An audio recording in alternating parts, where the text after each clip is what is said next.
and welcome to episode 114 of Lost Spark Podcast, and this is our special Game of the Year edition. Joining me this week is two Sparks who have left their mince pie and beer-induced coma to talk about the great games of 2017. It's James Thomas and Steve Carter. Hello! And can I just say, it was a very disappointing time, the moment I ate the last mince pie. It felt like the Christmas, if not the year, was over at that point. It's got to be very sad. But then, I think you tweeted, James, you move on to hot cross buns? Oh, straight to the hot cross buns.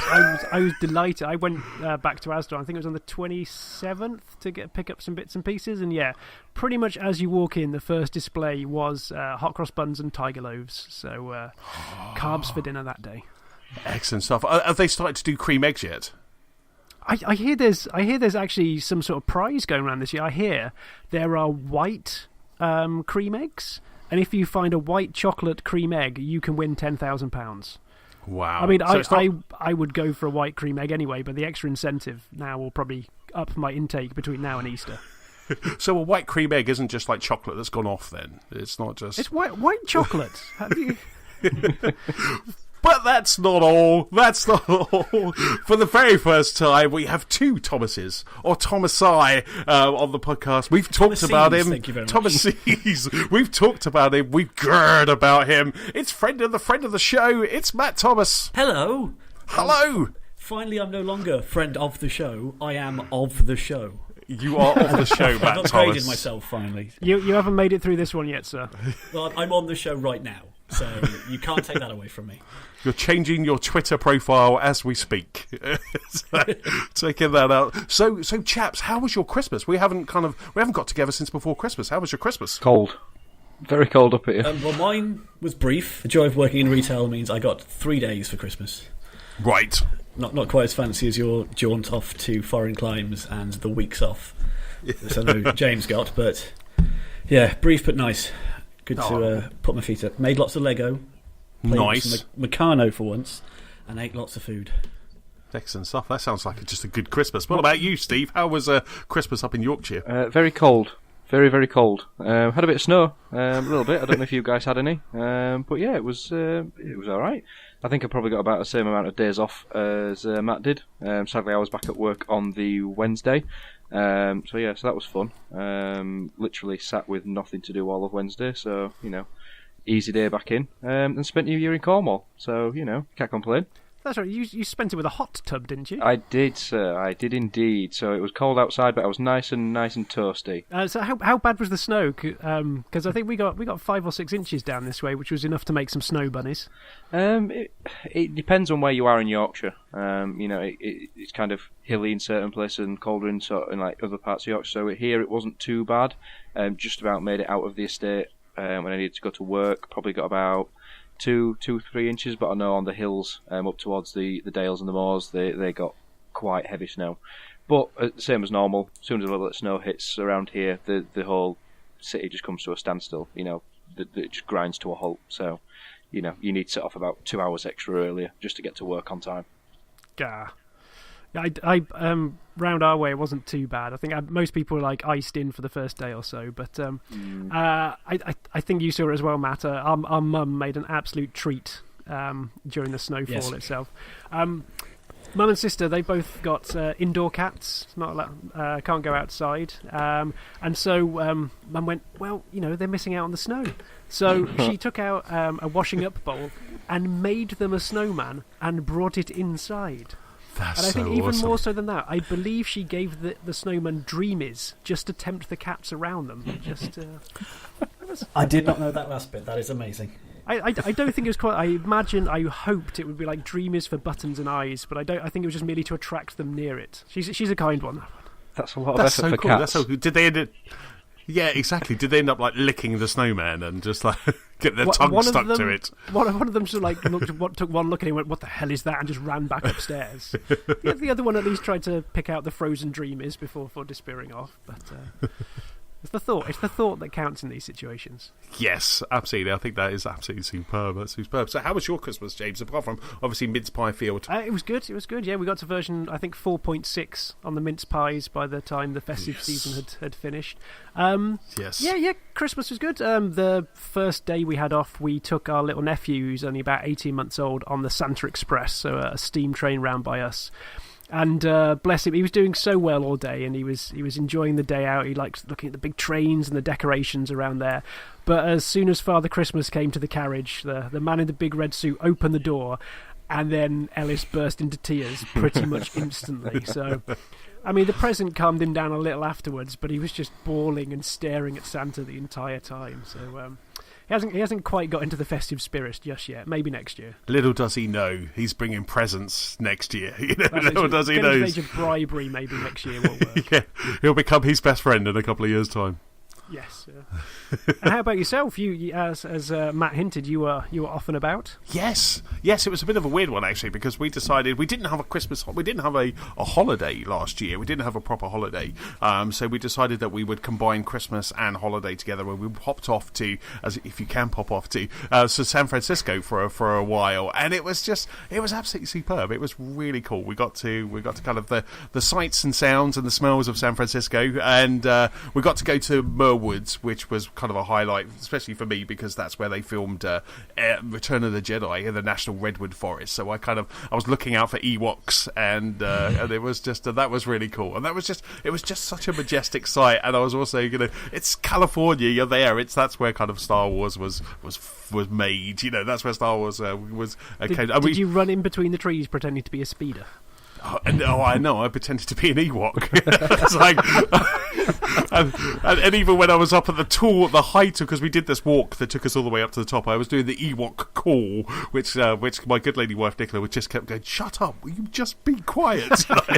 So, stop embarrassing me again. So it was really cool. We got to walk the bullet chase scene. So it goes up and down a road which now the name escapes me, but we went to go up there, and so we went there, walked there, and it was so steep that the hill actually had steps. So the sidewalk, the pavement actually had steps because the hill was so steep. So you really had to kind of give it some.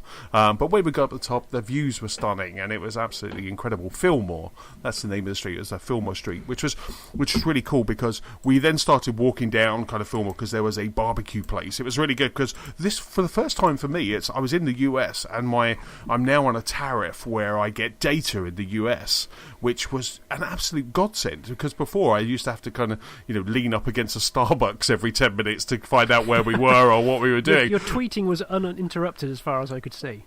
Absolutely, there was no stopping me, because I got free data in the US, so this was just absolutely fantastic. But it was really cool, because I said to Nicola, I said, I think there's a barbecue restaurant around here that I want to go to, and it was a barbecue restaurant called Black Bark. So we kind of went there, and it was really handy just having that information. So we spent a couple of days in San Francisco, then we went over to Sausalito, which is a nice little sleepy town, and that was just fantastic. There was so many good beers, so much good food to eat as well. There's lots of hipster restaurants that were kind of popping up, and they were just like, well, they were very cool. And there was I got this ginormous bowl of fried Brussels sprouts, which I took great pleasure in just tucking into on Boxing Day, because it was just so good. It was so lovely. Very nice. Because you've been over there a few times before. So do you seek out the beer places, or is it like, I always need a new place? Do you have the favourite haunts? Yes, I have. There's one place where I have to go to we normally go there in the summer, but it's a place called 21st Amendment, and 21st Amendment is a microbrewery with a pub that does really good food as well. So they have, in the summer, they have a beer called Hell or High Watermelon, which is a watermelon beer, and it comes with a wedge of watermelon, and it's absolutely delicious. But in the winter, they only do that, I think, from May to September. I think you can only get that beer, and then the rest of the time they do some really good IPAs and things like that. So it was really cool. So yeah, we always have to go to 21st Amendment. So we go there, and then I'm happy. I'm settled. I'm centred. You feel home again.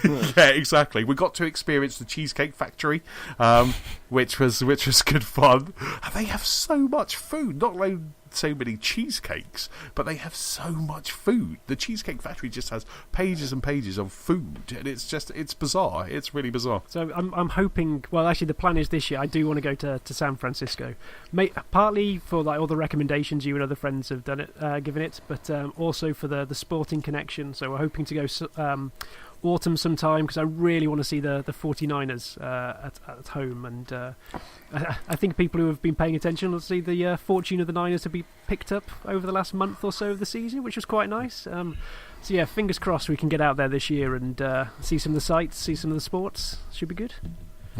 Absolutely, I know lots of haunts, lots of places to go. You know, like the first night we got there, we had an In-N-Out burger, and I went and I had a double animal style, and that was just delicious. You know, that was just. But I messed up because I didn't ask for animal fries, so I just got the normal fries. So which I was a little bit gutted at, but I got the animal style burger, which was really good.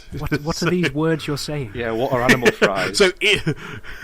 So animal fries are fries that are fried in kind of the fat from the hamburger. You know, it's where the normal ones are vegetable fries, this vegetable oil, this is the more kind of fatty oil, this is the non-vegetarian oil. And In-N-Out burger, amazing. It's just so In-N-Out burger is kind of like a Shake Shack, a Five Guys kind of, you know, it's up there with those. And it was quite nice. I would kind of maybe put it just under kind of, well, I kind of have joint first with Five Guys and Shake Shack because I like both of those, but In-N-Out kind of just comes a close third to those. It was really nice. Right, I think the really important question from your trip over there, though, is did you see any Mario cereal?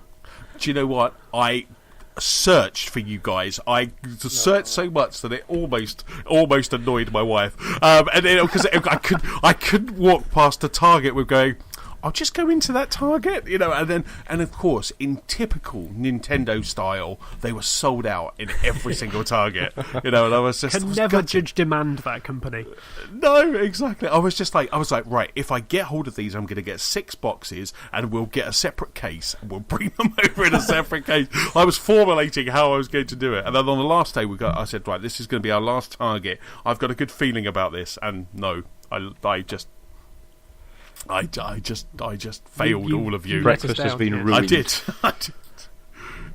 Yes, no breakfast for you guys, and I was gutted. I really was. I was like, if I could just get, you know, 1 box and share it round or something. Send little baggies to each of us. Jiffy bags. Send you those little kind of shaker packs. Yeah, exactly. Here you go, guys. But no, I was deeply disappointed. I saw lots of Mario and Luigi knockoffs in Chinatown. That was hilarious. There was some really fun Nintendo stuff there, including some really ugly-looking kind of van knockoffs that had Luigi on, and they were just awesome. But yeah, it was really good fun. I really enjoyed it. But it's good to be back to work. I'm still saying that 3 days in to come back to work, and I'm still saying that. I was ready. Trying to reassure yourself at this point. It's good to be back. Yes. Yeah, it's good to be back. It's good to be back. So over the break, Matt, what games have you been playing? Did you get a chance in your 3 days off to play any games while you were maxing and relaxing? No, it's a short answer to that one.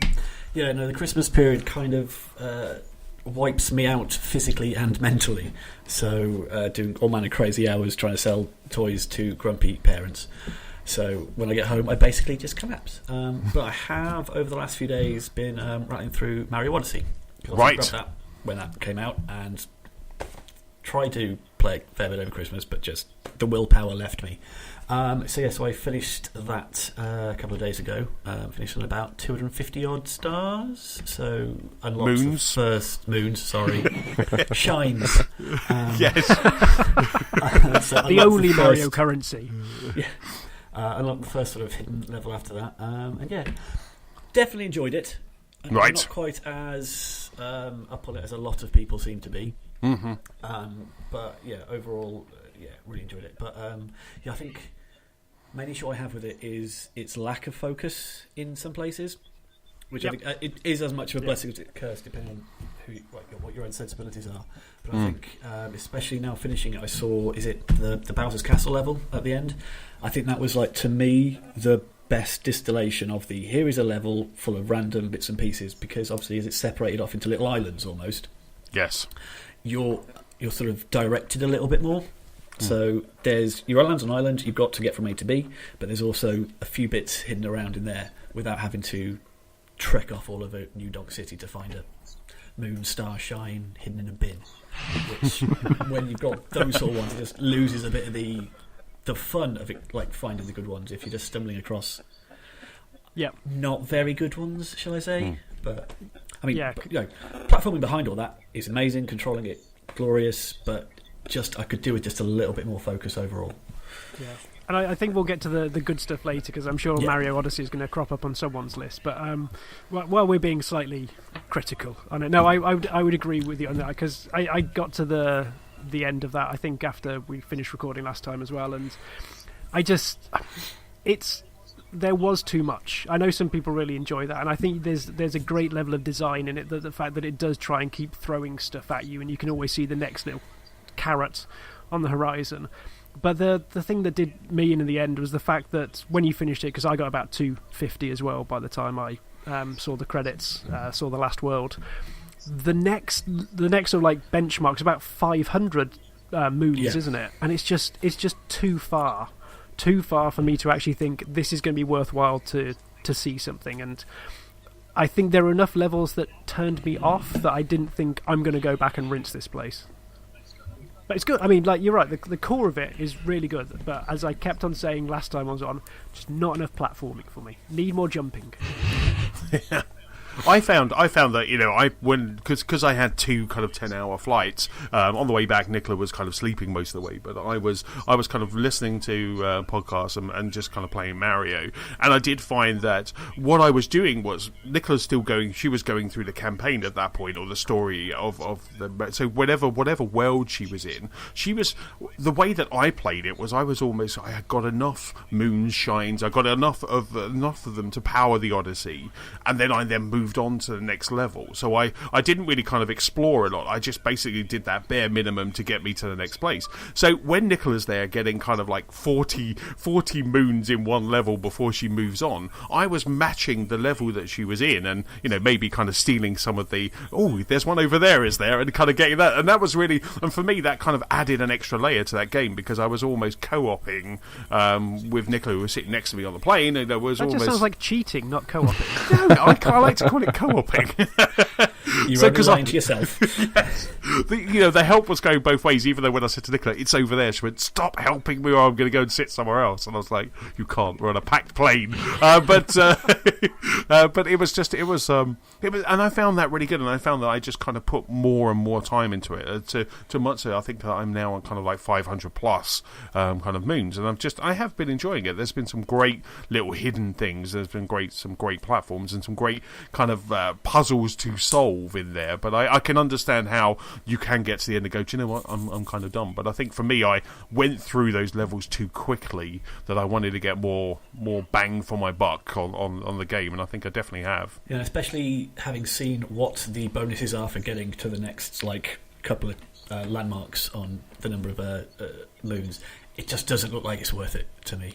I won't spoil it just yet, but yes, it's just not worth the time and energy, I think. I have to say, whoever the very first unlockable world, because there's two, I believe, the very first one, whoever devised that needs putting in a cell with the same person that did Klungo's Arcade in Nuts and Bolts, because it is just horrible. It is just in that I won't spoil the world, but you have to go through each of the boondocks, whatever they're called, those crazy rabbit things. Boodles. You have to do each of the boodle end of level boss, but with only 3 or 6 health. So you don't get any regen, you don't get any there's no gates, there's nothing there's no kind of checkpoints. You have to go through all of them, and I've got to like the last one and almost in, then died, and you have to go through it again. It's just infuriating, but I kept going. so James, what have you been playing? It's been a bit of a mix, because I have actually tried to go back to some of the games that I feel I've missed this year. First one was Hitman, which I think missed in the sense that I missed this one. It'd been a while since I've been murdering, and so felt the need to go back and clear up some of the achievements and some of the missions that I had missed. And it was just another excuse to fire it up on the Xbox One X just to see how shiny it looks in its HDR 4K-ness, and it was good. It took me a short while to get back into it, but just strolling around Sapienza, like looking for just new, and I always think it makes me sound like an utter psycho talking about this game, finding new and unique ways how to drop a speaker on someone's head. But it hasn't lost any of its magic, because I must have had about 6 months away from playing it, and just the draw of the new missions was enough. And yeah, a short while around, I was just constantly pacing around, and it's never have I enjoyed doing nothing in a game more. I think just looking around, seeing what people's patterns are, seeing where all the equipment is that you might need to tool up, and I think even Ali was getting into it by an end. It's like, why are you following this man? Like, he's the photographer. And if I can steal his hat, then I can get in a certain position with the other chap to push him off the end of a pier. And it just it's this game of cat and mouse that you can go several layers deep to get a disguise, to then get to your target. And yeah, it's still the same wondrous thing. And I'm sure I messaged you, Antony, asking if I could make it my game of the year for a second time running. But yes. No. Especially following recent conversations, definitely no. Yes, we'll get to that bit in a moment. Apart from that, we picked up Lego Dimensions just before Christmas as well. Oh wow! Okay. Someone at work, I think, was clearing the cupboards in sight of hopefully Father Christmas bestowing upon him a set of new games.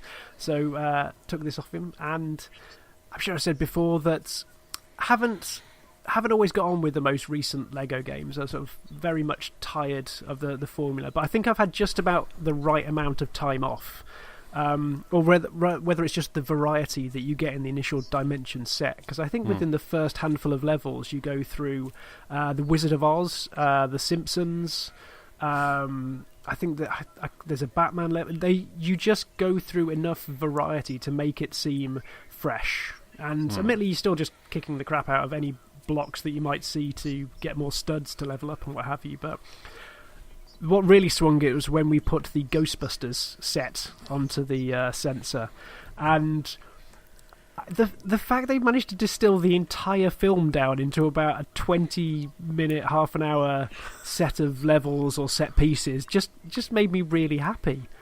I wonder if I'm actually just settling on the fact that I've played through their elongated version of a trilogy or a film time and time again too much, because even Jurassic Park didn't grab me.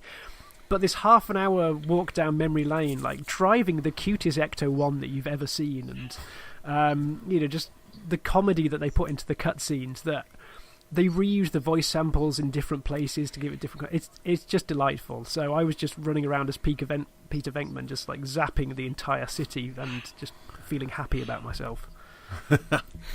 How did you find the mechanics of the game? Because I tried it. The same as every other Lego game ever. No, but isn't there a lot of? Because when I played it at Gamescom, when it first, there was a lot of kind of picking up on the portal. There was a lot of portalness, on that platform, on the disc that you've got. There's a lot of kind of right now you've got to move this person from the green zone to the red zone, and I mean. The guy who was demoing had very kind of broken English, but it just seemed very convoluted. Yeah, I think they started overusing that, and Ali, I think, has already started getting a bit tired of some of the structure of the main game, because they do like to throw in boss battles that feature that mechanic as you go. So they seem to use it in a number of ways. Sometimes you have to paint like 3 of your characters different colours, so you have to move the appropriate one to the different portion of the sensor. And as you say, sometimes there's a portal, as in like Valve portal section, where if you move your character to the pink section, then they will teleport to where the pink is. And it's a novel use of the sensor, because when it came to Disney Infinity and when it came to Skylanders, it was very much one note. The sensor is what activates your characters. Yes. Where at least here they tried to make it more involving. I think they're just overusing it. Right. I guess in the same way, like, if every single puzzle needed someone with a laser gun to blast down this set of bricks, then but yeah. Because have any of you guys got Dimensions or had Dimensions? I had it. Yeah, no, I got it. When it came are they out, both voices that say we've traded this in already? It's somewhere in a box behind me. I can tell you that much. I'm much the same. I had it. I pretty much bought most of the sets when it first came out, but some of them are still unopened. I played some of them I think I opened the Back to the Future set. Like the Simpsons one's still shut somewhere. I think the Lego Movie one's still shut, just sealed in its box. As much as I love the Lego games, I just didn't find the interactivity that they were going for to be what it was meant to be. So like you say, the hopping between different coloured segments, and it just, for people like who sit further away from the telly, it just seemed like a pain in the backside having to get up and then move people around and then get back and sit back down and move people around again, and it's, you know, you just want to pick up and play it. And like you say, with like Disney Infinity, I've got pretty much, you know, the full set of Star Wars ones, so that, you know, you could just plonk somebody down and away you go, you don't need them again. But with this, you have to keep moving about and faffing around, and I'll go back to it eventually, but I mean, they've discontinued it now, haven't they? They said there's no more sets coming out for it now, haven't they? So, you know, it's been maybe, what, 3-4 years it's been out, and it's not been as successful as I thought they wanted it to be. And to me, like you said there, you know, the Ghostbusters set and any other sets diluted down into maybe 20 minutes, half an hour worth of levels. Just make a full game out of it. You know, it might not. If they're going to do the franchise, I want more than 20 minutes of it. You know, it's like the Back to the Future. I've wanted them to do a Back to the Future Lego game for years now, and I want more than just 20 minutes. I want more than 20 minutes in the DeLorean, and you know, I won't be happy until they do that. So, you know, I think for me, I just wanted a little bit more than what it actually delivered on. Yeah. It was a weird pricing structure as well, wasn't it? Because I guess they had to pay... You have to pay the Lego tax, you have to pay the IP tax, and then you have to pay the price for the actual game content within. So it all seems from afar, because we're yet to actually buy any extras, slightly inflated for possibly the pounds per hour content that you'll get out the video game itself. Yeah, and not every... Well, at least you're coming to it at the right time now, with it all being probably reduced on the shelf. Yes, so. Yes. And being able to play Ghostbusters and Back to the Future and Wizard of Oz and Portal kind of all in the same package sounds like, it's on paper, it sounds like a dream come true, doesn't it? It just sounds like you could... But I quite like where you were going, Steve, where you could Lego, maybe their next game could be like Lego's 80s movies or something, you know, Lego 80s, and they could have... You know, Ghostbusters and do another Star Wars one. You know, they could do stuff like that. I'll try and shoehorn Star Wars in anywhere I can. I like watching the video of this happening, because every time you mention Star Wars, I just see James shaking his head slowly off the video feed. This happens all the time. Hey, James can't talk. He actually saw 2, not 1, but 2 Star Wars movies over Christmas. If we're going there, okay. The first one was, sidebar from games. Yeah. The first, I saw Rogue One for the first time just before Christmas. Still can't believe that. It turns out Gareth Edwards, the director, is from Nuneaton, where I live. And it's this tiny little village, this tiny little town, I guess, an ex-mining town has... I think is it Ken Loach, I think is the... No, who's that? Oh, there's another director from Nuneaton that I completely forget.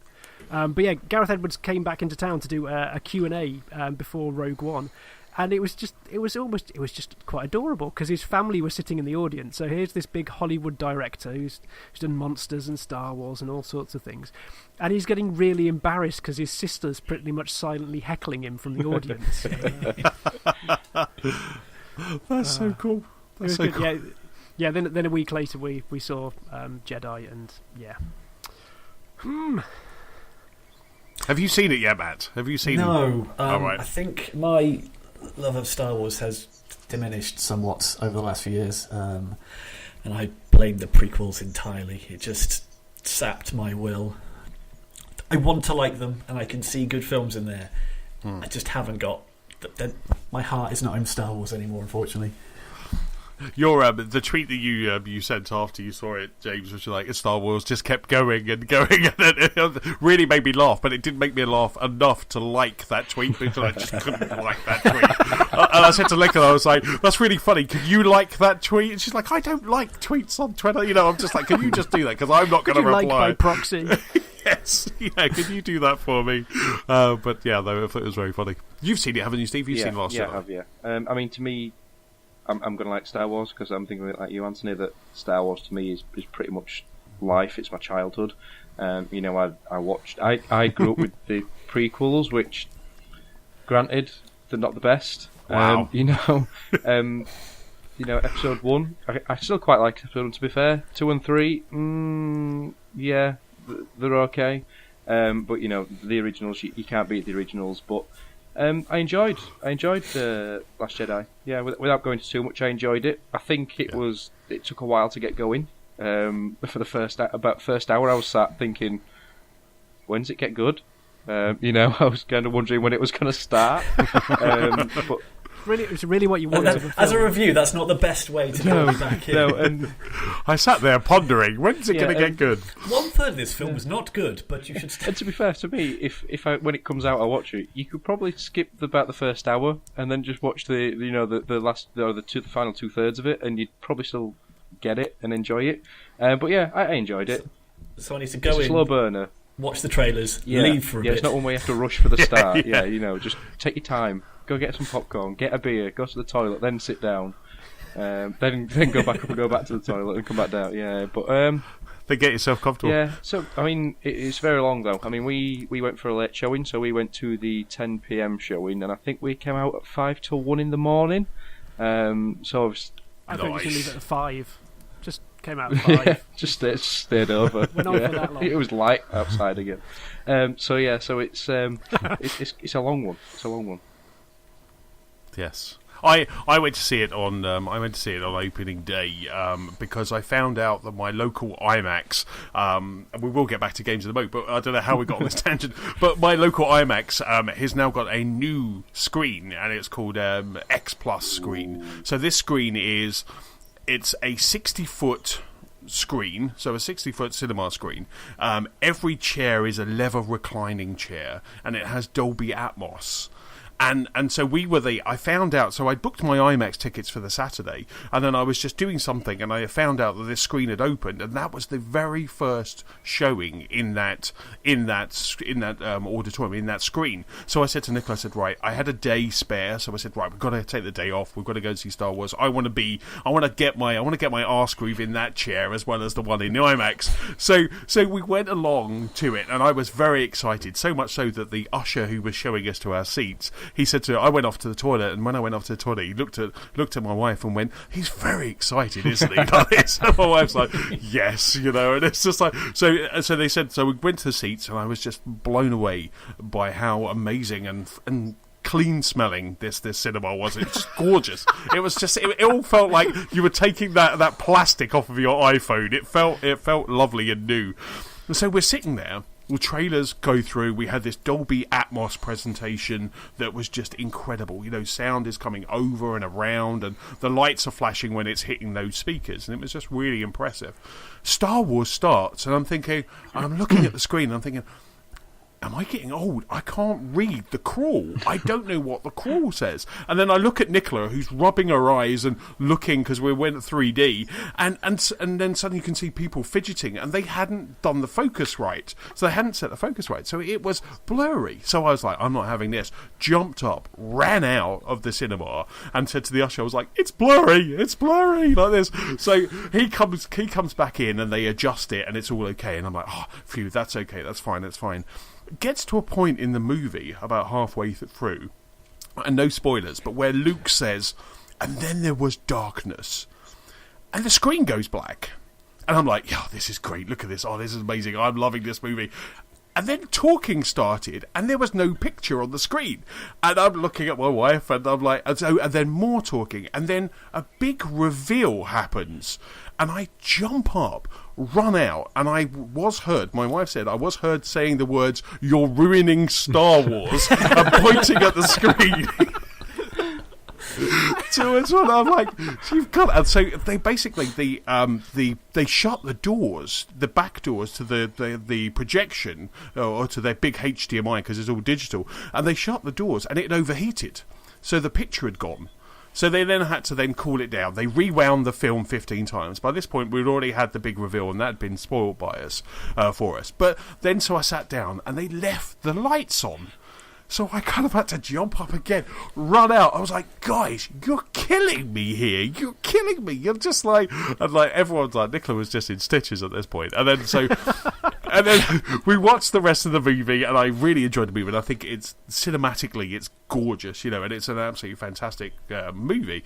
But at the end, they kind of gave us free tickets. They're like, we're sorry. And I think Nicola and I were like the last ones to leave because there was only about 10 people in the cinema. And the guy was like, look, I'm really, really sorry. And he was like, they're giving me free tickets to go and see Star Wars. So I need to go and see it again uninterrupted and without me uttering the phrases, you're ruining Star Wars, and pointing at the screen for completely the wrong way, So, but it was an experience, to say the least. But the screen was amazing, and the seats are incredibly comfy. So for you, Matt, find a really nice smelling cinema. Okay. And arrive 60 minutes late. Yeah. Cool. Yes. Okay. And then you've got it sorted. Cool. And that's Lego Dimensions. Yes. So what else have you been playing, James? So the other two things I wanted to try and catch up on were Cuphead and Night in the Woods. Right.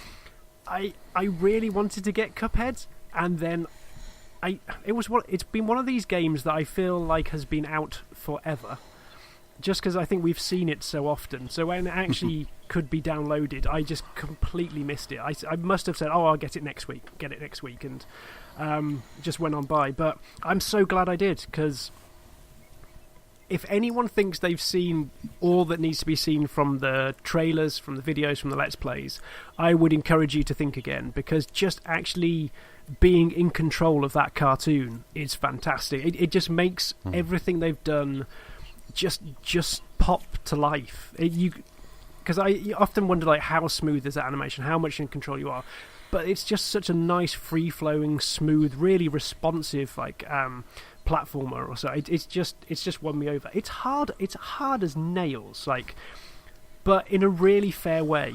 I think so. This is where I'm sort of going back and forth between Cuphead and Night in the Woods, depending on what sort of challenge I want. But Cuphead at least gives you this challenge, and every time you screw up, it feels like it's definitely you rather than the game. Because I think I must have played so many ridiculously bad NES games over my life that I know what unfair hardness feels like. It's like you want to see any number of platformers from the 80s or something to fill that bucket. But Cuphead, at least when you get in your groove, when you start figuring out all the boss battles or the patterns that they're and all their stages, there's a real nice sense of satisfaction when you finally defeat them all. Have any of you guys played Cuphead? Yes, I have. I've played it. You're right. It's incredibly hard. I've only kind of got through the first section, but it's gorgeous. You don't mind dying in that game because you just get to play the level over again.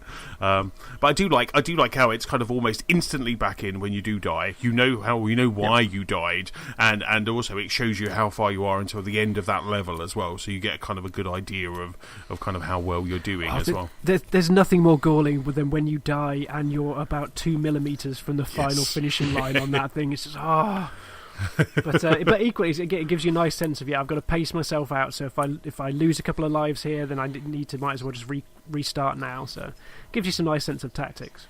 Yes. So Night in the Woods, tell me about that, because I've kind of seen it, I've heard a lot about, I've heard it being mentioned, but I don't really know what kind of game it is.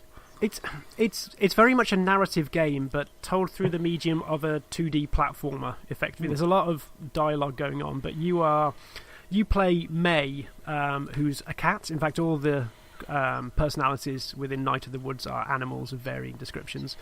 So you are a cat that's come back from college, university, for some undisclosed reason at the start of the game, and it's about you trying to settle back into your old town's lifestyle. You've been away for about 2 years or so, and so the friends that you've left behind, they've had to grow up. You left them when you were leaving high school or what have you, and they were still the people you bummed around with after work at the 7-Eleven or whatever their equivalent. I think it's the Snack Falcon, hanging around outside the Snack Falcon. But you come back, and whilst you've been away at uni, they've had to get jobs, or a couple of people might have moved away, and it's all set in a town where there's high unemployment, and the local. It's an ex-mining town, so there's a general state of this is a place that used to be once thriving in the industrial age, but now as things move out of town, as everyone uses the internet and what have you, the town has fallen on disrepair. So it's quite an interesting sort of social story, but sort of slowly uncovering May's tale as we go, and it's intriguing. And what I really like about it though is the writing. It's just very natural. Like, I mean, it's been a long time since I've been a teenage girl cat, but the text of the time, it just seems like they are friends talking to each other, just having a mess around. You can see there's an immaturity to them, but some are trying to grow up at the same time, and it's just quite charming in that respect, and so that is drawing me through to see more of the story. And actually, it is a really nice compliment to Cuphead. So I like play half an hour to an hour of Night in the Woods, and then try and do a boss battle in Cuphead. It's like a weird nightmare sequence from Maze Dreams or something that I need to go and defeat a giant cartoon clown on a roller coaster. They're working well together. Oh, that's so cool. That's excellent. So you would recommend, obviously Cuphead's a good recommendation, but you'd recommend Night of the Woods. Yes, yeah. To be honest, if I'd started playing it early in the year, I could see it being in my Game of the Year list contenders. But as I haven't got all the way through, it's hard to do that. Right. Awesome. Excellent stuff. And Steve, what have you been playing over the Christmas break? Quite a bit, to be fair. The biggest, the thing I've been playing the most, I'd say, is L.A. Noire on the Switch.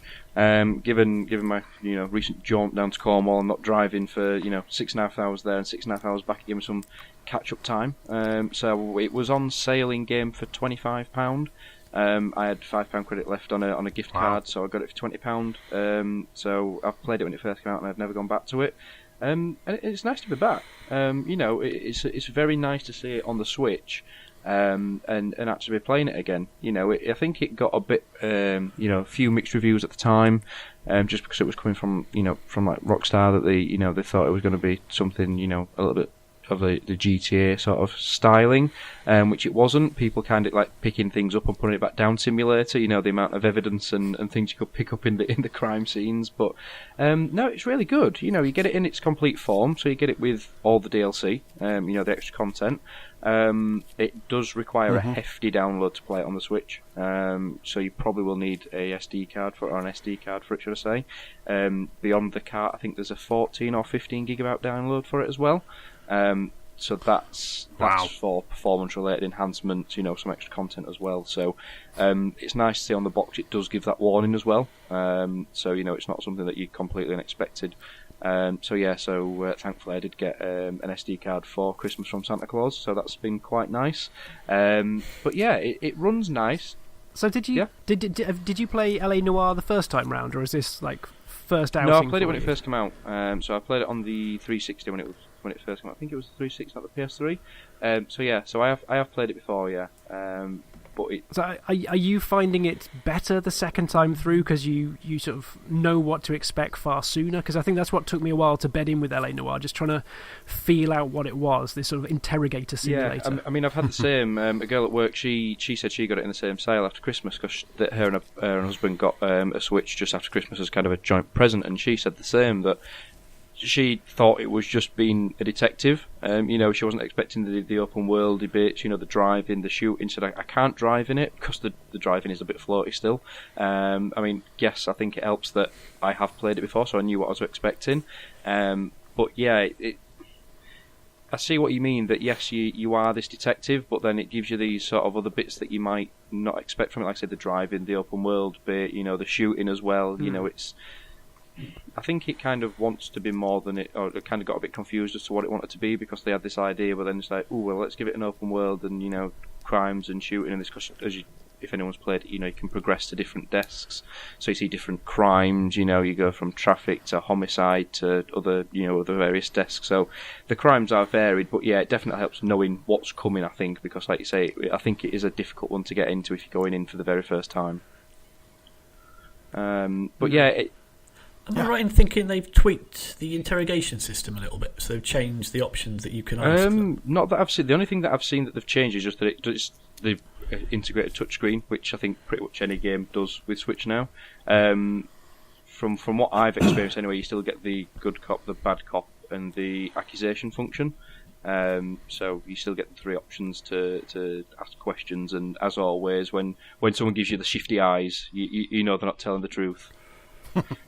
Yeah, they start looking to the side. You're like, I'm onto it here. I forgot about that. I forgot about that. You went to different desks. You almost kind of got promoted onto different desks. I forgot about that. That was quite cool. Well, wasn't it like one of the first games where they spent a load of money on like the facial animations as well? So they had like all these like face actors or actors doing all the facial animations for it as well. So They had all the guys from Mad Men, didn't they? It was all the guys from Mad Men. Yeah, it was I played LA Noire first and then went to Mad Men and got like, this seems like a complete redo. Yeah, so... it's like the HD version watching Mad Men. So yes, that's been nice. It runs okay on the Switch, I'd say. From the... Right.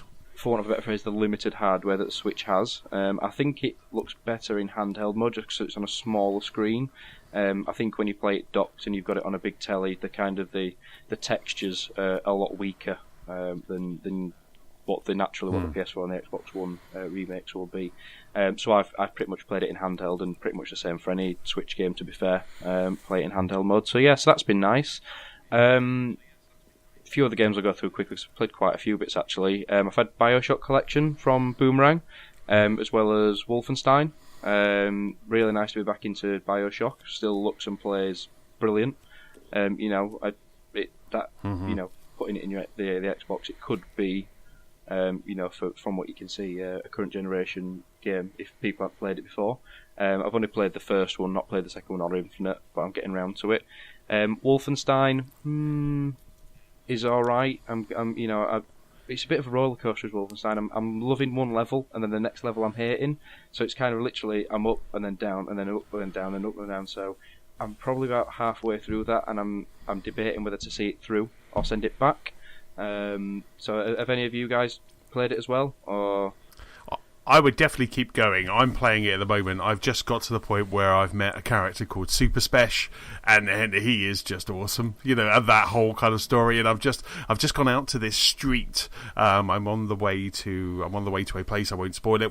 I don't think it's in our Game of the Year. We'll spoil those, but not this. I'm on the way to. I'm walking down the street, and it's obviously it's a typical American street in the 50s, but it's just been completely taken over by the kind of Nazis, and because the America has. And that I just absolutely just not naturally, but I just absolutely just loved it. I just at that point I was just, because there was lots of you go from the submarine, you go to parts, and there's lots of just going through corridors. But at that point I was just like, yeah, I get it now. This is clicking with me. This is really, and it is.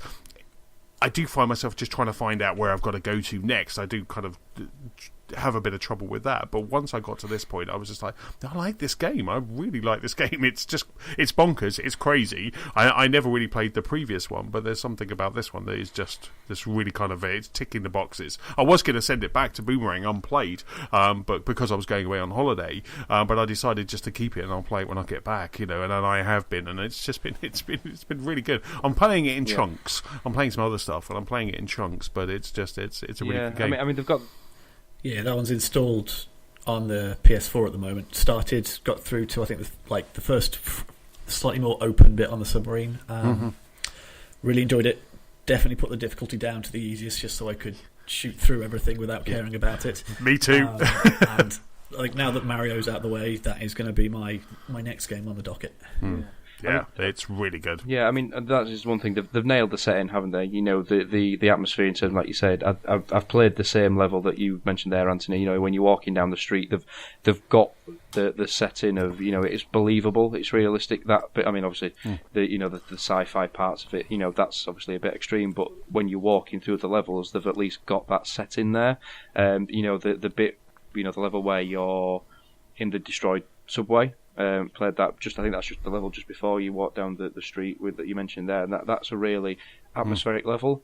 The difficulty seems to, like you said, I've played it on the lower difficulty settings. I've played it on the high ones. The difficulty just seems to go up in spikes. So one bit will be incredibly easy, and then the next part you'll just find yourself just blown to smithereens. So, but yeah, I'll stick with it. I'll see if I can get through it. But with so much else going on, so I've literally just started Call of Duty World War II this week as well. So I got that for Christmas. Wow. So that's been updating whilst we're away. So you've got two alternate timelines of World War II, basically. Yeah, so you're like quantum leaping between these two versions. Yeah, one that's really not realistic to one that's slightly less realistic, but still a little bit unrealistic in Sledgehammer's or Activision's spin on World War II, which I'm enjoying. I've played probably about half the campaign. It's nice to be back in a World War II setting that's realistic, shall we say, in quotation marks. You know, I've not been a fan of the latest Call of Duties when, you know, they've been futuristic sci-fi nonsense, shooty, death lasers, jetpacks, running more across walls, that sort of thing. Infinite Warfare's campaign was good. You know, I enjoyed that, but I didn't play it online. Same for probably this one. I probably won't play online until, you know, we move out, till I've got a more reliable internet connection to not rage quit and shout at the screen when the connection drops. But yeah, it's nice, but it runs really badly on the S. I know you guys have got an X. Oh, really? Yeah, the screen gets really choppy and tears in every cutscene. And I thought when it first started, Wow. you know, it's D-Day, you know, the cutscenes for D-Day, you know what, it might be just because it's busy, but every single cutscene, because it has that habit of when you get to a checkpoint, it goes to a cutscene, doesn't it? You know, it doesn't kind of carry on in the similar sort of, because you can tell the difference between the quality of the cutscene and the actual graphics of the game, that it just seems really weird. And I was speaking to somebody over Twitter on this, and they said the same, and when you put it on the X, there's nothing. You know, they said there's no performance-related issue, which I'm guessing from reaction there isn't. And it's a shame to see that people who don't have an X suffer in terms of performance just because maybe it should be enhanced for the beefier console. You know, if and when I get an X, keep hold of it, play it again, see what happens, and take it from there. But it's not enough to ruin the experience, don't get me wrong, but it's nice to be playing a World War II shooter again. No, I mean, I played through the campaign. I played all the way through the campaign, and I never, you know, it just looked jaw-droppingly gorgeous on the X. You know, it really did. Just both the cutscenes and also the gameplay just looked really good. That was one thing. That was the one thing I did like about the game. It just really did look quite stunning. So that's really interesting, because it's not like you're playing on the kind of default Xbox. You're actually playing on the S, which does have a little bit more beef in it. So it's quite interesting that you're getting screen tear, because, you know, I thought we left screen tear behind in Xbox 360 land. You know, so that's interesting. Yeah, no, I've not occurred. You know, it comes across in some games. You know, that's noticeable but not bad. But it can be quite heavy. You know, it can be quite heavy, and like I say, it doesn't ruin it because it's not when you're playing the game, it's just during the cutscenes. But even still, you know, it does look really good just on the S anyway.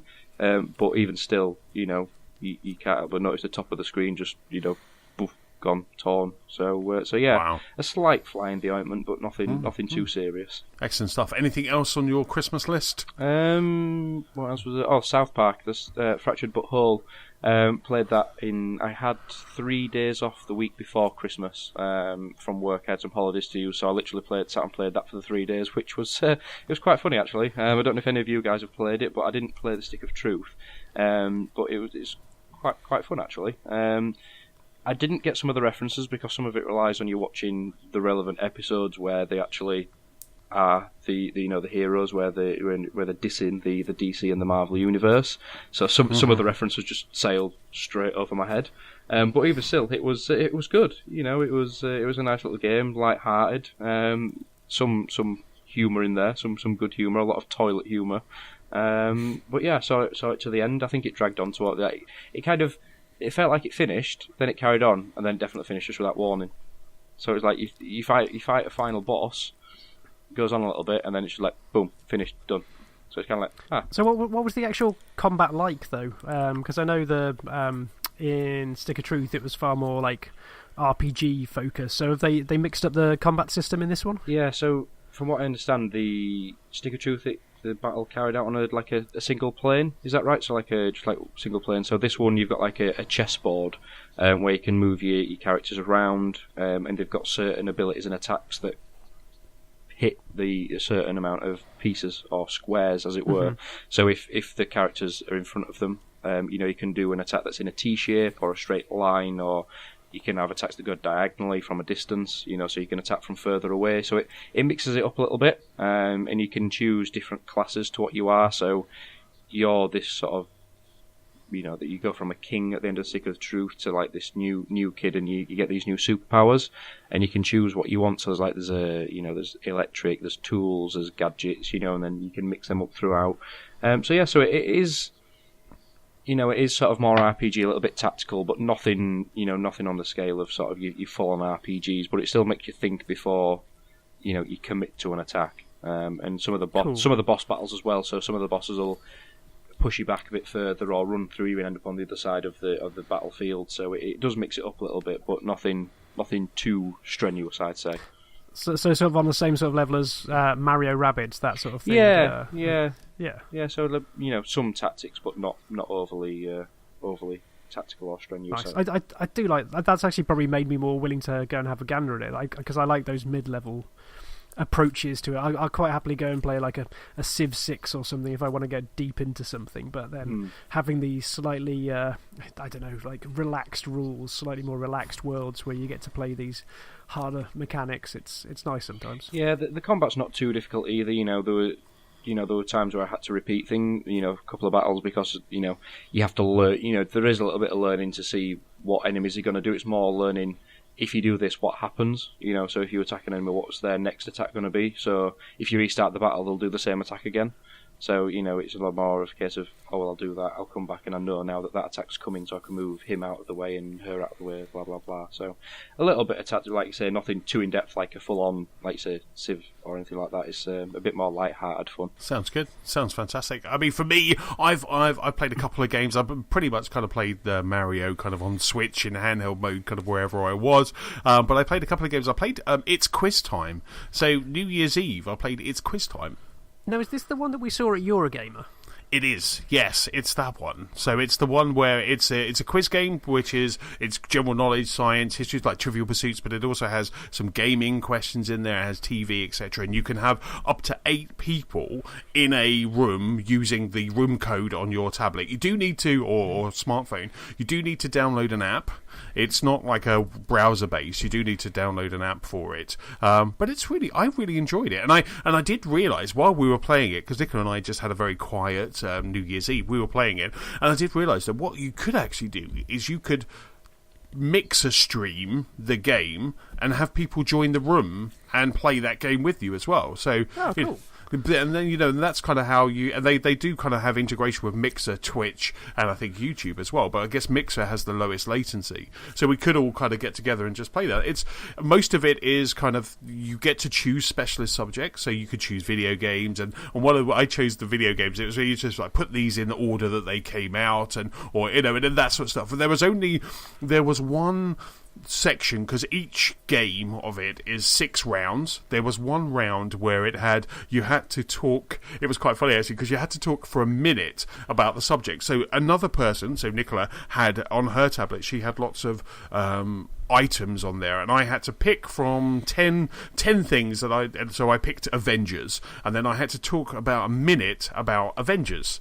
So I then had to kind of go through and so you're like Iron Man, Robert Downey Jr., and then for every one I'm getting a point. So which was really cool, and it was really funny because the first one I had Avengers, and then Nicola had some really obscure ones. There were some football references in there and stuff like that she didn't get, and then she ended up picking bathroom, and then it came back to me, and Star Wars was one of the options that I could pick. She was like, "This is fixed," and the game it has an AI, and the funniest thing was we put kind of Dookie Pie, which is Nicola's kind of Twitter and gamer tag, and it kept calling her Duke Pie, so it just kept going okay Duke Pie, and it was really funny every time it happened. And also because Nicola is slightly older than me, not slightly, actually, not slightly, I didn't mean slightly, she is she's slightly, to this one. Yes, she's moderately older than me.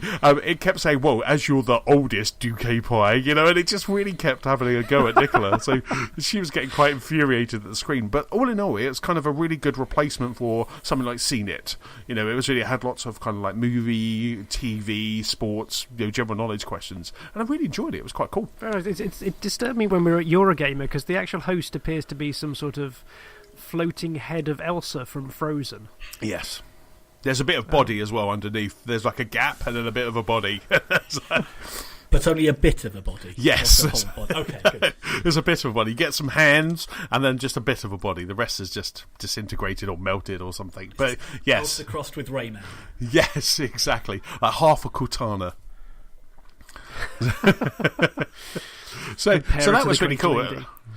Yes, exactly. You know, and that was quite cool. It was a very good game. It's definitely something I think we should kind of get together and maybe kind of, because if we all had our headsets, we could then play it, using Mixer or something like that. And we could then have a game, and I think that would be quite good fun because it's very cool. So it's quiz time, and then the last game that I played. I've only probably played about 15 matches, but it's PUBG. So I've been playing a bit of PUBG on Xbox on the Xbox, and first jumping into PUBG, I was like, what the hell is this? I was like, because I've been listening to people just waxing lyrical about it over the summer, and I jump in and I was like, oh my god, the textures, the frame rate, everything about this game. I mean, it is early access, yes, but it is just shockingly bad. Had you not seen people playing it yet then? Have you just heard about it? No, I just heard about it, saw some screenshots and stuff like that, but was never compelled to kind of like watch a quick look or a let's play on it. So I was just like, saw some screenshots that looked moderately much better than this, actually. So I jumped in, and it was, like I say, it was a little bit janky, but I enjoyed it. I enjoyed playing it. I enjoyed when I got to I was in the top 5, so I got the circle kind of decreases as you play, and I got top 5. I was 3. I think I was 3rd in a game, and that was incredible. That was absolutely fantastic, and it really does get your heart rate going. But when I actually enjoyed it more because I jumped into a game with Manny and a couple of his friends, and so we all jumped into a game. So there was 4 of us playing, and that was quite cool because one of the guys was very kind of a seasonal PUBG player, so he was like, right, we're going over here, all jump out now, go to this point, and it was really nice. I felt like we were being kind of guided a bit, which was really cool. It was really great until I shot him by mistake in PUBG. Accidentally on purpose. No, we were in this house, and these guys were coming at us, and we managed to take out all of the guys, and then I jumped down outside the house, and I saw someone move inside the house, and I had a shotgun, so I just turned around, took him out, and just like, I was like, oops, sorry.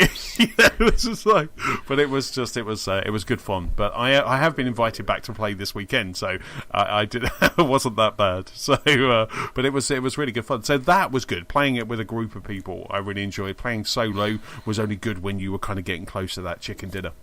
Because how do you find like the tense nature of it all? Because I've heard a few people say that there's long expanses of nothing and then a very quick death. Yes, I found myself in the game where I came 3rd. So when I got maybe a nugget, when I was in like the 3rd, I was hiding. And I managed to get myself in the middle of the circle. Somehow I just kind of run to this barn, and I managed to get myself into the middle. And as it was decreasing and getting smaller, I was there in the middle. So I found myself for a good, I guess probably about 5 minutes. It felt longer. I was hiding. I was literally hiding, and I could see this guy kind of walking around, and I could see some firefights happening, and I bust open the door and managed to take one guy out. Went back in again, and it wasn't until I kind of went out the wrong door that I just walked into a crossfire almost and kind of went out. But at that point, getting down to that 3rd, like I say, my heart was pounding. It was at that point I was like, yes, this is an amazing game, and I can see why people love it. When you die at like 79th, you're like, what the hell?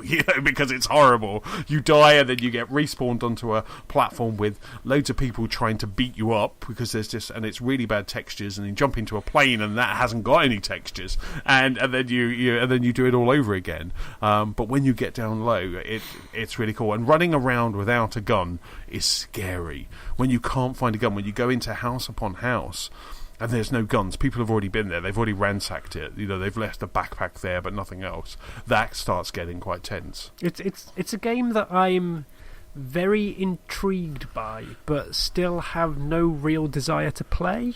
Yes. It's probably because of it's been a long time since I've wanted to play shooters online. I think I hate myself when I play them. I get far too competitive, and I think that combined by the tension, like, it seems such like an interesting gaming experiment to me, but equally something I know I will bounce off of so quickly. Yes, I mean, like I say, if it wasn't for kind of the Manny's invite for Saturday, I don't think I would be kind of returning to it quite quickly. It's not a game where I'm like, oh, I fancy a quick game of PUBG. Last night I was bouncing around games, and I ended up back on Forza, just playing a little bit more of Forza Motorsport 7, rather than jumping into PUBG because I didn't want that stress. It's a shame because I want to like games like this. I want to be part of that zeitgeist. I want to be with the cool kids. But yeah, I equally know after the last few years where I've spent money on things like ARMS and No Man's Sky, it's like no. I know what's going to happen. Don't try and tempt fate. Just let it be. What's performance like for it? 'Cause it's early access. So how's it handled on the Xbox? It's getting better. So I'm playing it on the Xbox One X. It has HDR. Which is kind of a little bit of a mess at the moment. It's a little bit dark. But when it's up and running, like I say, that entrance level where you're just standing on almost looks like a runway with 90 other people all just trying to punch you. That's a little bit ropey, a little bit choppy.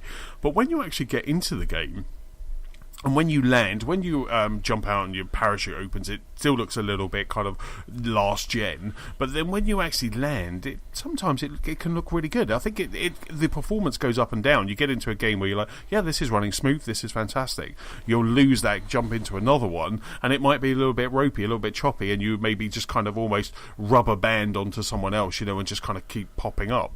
But the majority of the games, I would say, it's actually... It's getting smoother, and I know that I think today they've released some more enhancements as well, so some more fixes and some more bugs, which I think they're going to be doing a lot of, because the Xbox version I think is quite a way behind the PC version, so they're probably just trying to tune that for the Xbox and then release those updates. So yeah, it's running okay. I think it's after that initial wow, what's this? You then just kind of get used to that aesthetic. I guess, yeah, because the interesting news that I've seen pop out this week as well is that I forget the developer behind it, apart from obviously PlayerUnknown himself, that they want to try and get it on the Switch, which just makes me giggle at the very thought of that. Yeah, that was one of the headlines I saw today. It's probably paying lip service to Nintendo about how well their console's obviously gone over the last 9 months, but I cannot imagine in any way, shape or form this fitting on a Switch, or even actually how that connectivity would work most of the time. But it's good. You don't want to play it by actually punching people with the motion controls. I think that'll bring more to the game. That's superb. It's a PUBG cross arms on the Switch. That's what it is. Physically hit people with a frying pan. Yeah, you have to swipe. It's really funny actually. Sitting next to Nicola when she was playing Mario on the plane, every now and then she was rumbling her Switch around and just like shaking it so she could do that hat thing that kind of went round it. But that really made me laugh. But yeah, I still haven't figured out how to do that properly. No, me neither. I just like, what are you doing and how do you do this? And it's like all these moves happening. So yes, it's very bizarre. But PUBG is like I say, I'm looking forward to jumping back in with Manny and the guys on Saturday.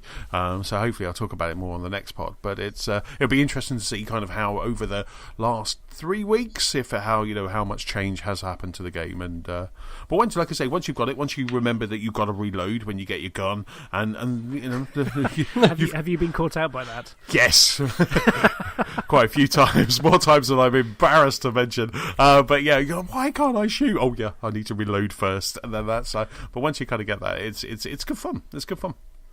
Is there any way of demoing it because it's an early access game? Can you download a 45-minute demo? I don't think you can with that one. I think there was a bit of some people being a bit miffed by it, because in theory, pre-release ones, they said at the start there will be a timed demo, but I'm pretty sure I saw that with this one there isn't. Oh, that's a shame, because otherwise I would have downloaded it straight away, because I'm very intrigued by it, because I've watched the Giant Bomb fellas play that for hours, and I love it in theory.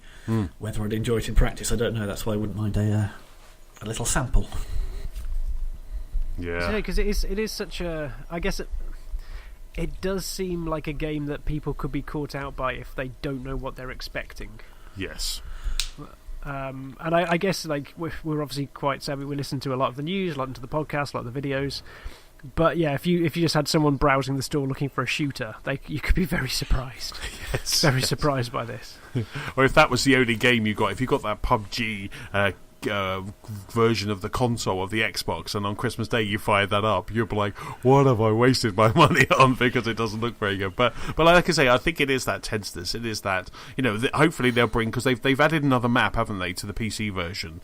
Because at the moment it's just one map at the moment. Yeah, because the PC one hit 2.0 week before Christmas. 1.0 about a week before Christmas. So Right. They brought that. It brought vaulting into it. So Xbox has got quite a bit of catching up to do. Oh, that's really cool. Because, like I say, you can jump through a window, which is quite cool. Not every window, as I found. I found it kind of embarrassingly kind of just jumping up to a window, but not being able to kind of get through it because it's got bars on it. But it's very good. Has this kind of piqued your interest at all, Steve? Have you been kind of pulled into PUBG? Yeah, I've not been pulled in as in playing it, but a bit like Matt and James, that I'm intrigued by it. The sort of the premise of it sounds good. It's more than just your loving the hat, Matt. Loving the hat. Sorry, I have to break away to mention that. It's cold in my flat because the boiler's right next to me. So if I have that on, it'll make a racket throughout the entire recording. just for the listeners' see benefit, Matt kind of get he's wrapped. Trying to do this nice and subtly, but no. So it's more than just your run and gun shooter that's out there. You like to be Battlefield, your Call of Duties, that sort of thing. So it's a little bit more tactical. But again, it's just my internet. I know for well if I. Oh yes, of course. It took me years just to download it because you can't get it onto the disc because it's early access, and then I'll start a game. I'll get to about 50th, and then it'll cut out. Oh, here we go. We're having a hat off. We're having a hat off. That hat needs eyes, James. I feel that so hat needs eyes. all of a sudden. James has gone steampunk. Sorry, Stephen. Carry on. I don't think I can. But yeah, I know. So that's Lego Dimensions. Right, note to self: only one Thomas on the pod at any one time. Right. So yeah, but yeah, I didn't. I forgot about your kind of your internet speeds. That definitely is kind of going to play into how much you enjoy PUBG, isn't it? Yeah, it's just how much I enjoy anything. Just Netflix, Spotify, life. It's hovers between anywhere between 0.8 and 5 meg normally. So, somewhere it'll take forever to download. So it killed me when LA Noire needed 14 gigabyte download. And then I turned Call of Duty on and it needed 8. And then by the time it downloaded, it needed another 1.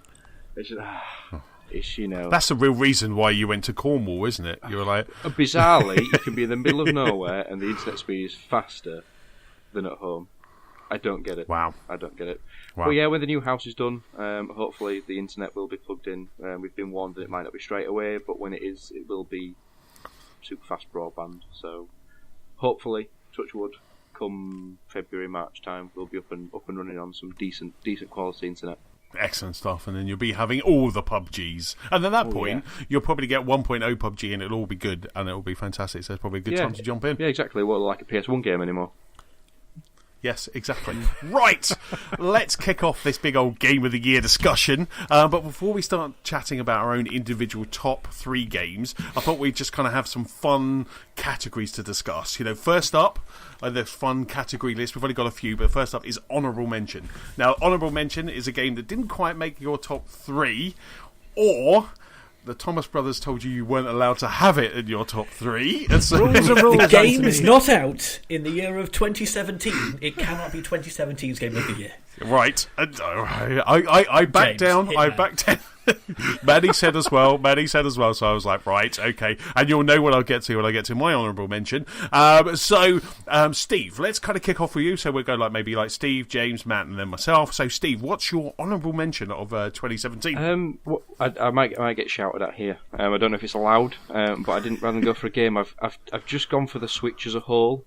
Because I've not really had a game that's an honourable mention, but I think for me personally, the Switch has been deserving of some recognition and praise from me personally. As I'm as I've mentioned before in the past, I'm not the biggest Nintendo fan. I grew up with Sega consoles rather than Nintendo consoles, so my first proper Nintendo console was a GameCube, and then I've had the odd DS, 3DS, that sort of thing on the way. So.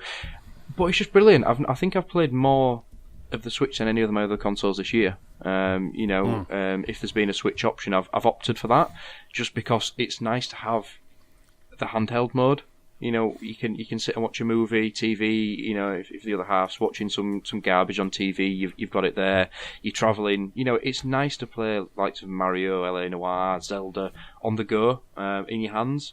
and to play to a good standard as well. So for me, rather than mention sort of the one game on the Switch or one game on its own as an honorable mention, I thought I'd go for Nintendo, go for the Switch, because they got it right. The Wii U was worth the pain that they went through to get to the Switch eventually. I think it's come to fruition, and I think today it was announced that they've broken the sales record in America, if I'm right in saying. So yes.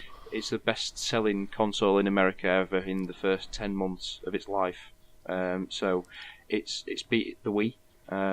So it has been a massive success, and hopefully 2018 continues for it. So yeah, that's my honourable mention there. Absolutely. I mean, can you believe that we went from at the start of this year to kind of not laughing at that announcement kind of lifestyle piece that Nintendo's brought out, kind of like giggling at that, to actually this is the return of the Nintendo, isn't it? Yeah, well, that's it. And I don't think they'll ever sort of leave motion control behind, with the Joy-Cons, but they should and albeit Mario tries to force feed you that you have to play it with the Joy-Cons detached every time you play it, but beyond that, yes, they've got it. They've got the single player nailed. They've got the multiplayer nailed in terms of local co-op. You can play with one Joy-Con, on Mario Kart and the like. You've got the tablet with the stand. It'd be interesting to see what happens with Nintendo Online with the multiplayer subscription, because again, that's been delayed, I think. So that's coming out later. Yeah, it's supposed to be out in October. Yeah, and it's been shifted to this year. And I'll be honest, I think it's probably better that was pushed to 2018, because that might have affected our feelings on the Switch for 2017. But I have almost zero faith in them pulling off a good online service, given everything that we've seen with Splatoon so far. I mean, the only upside is maybe they've delayed it so far because everyone just thought Splatoon's handling was awful. Yeah, and having to chat online through an app on your phone while you're playing a games console is ludicrous.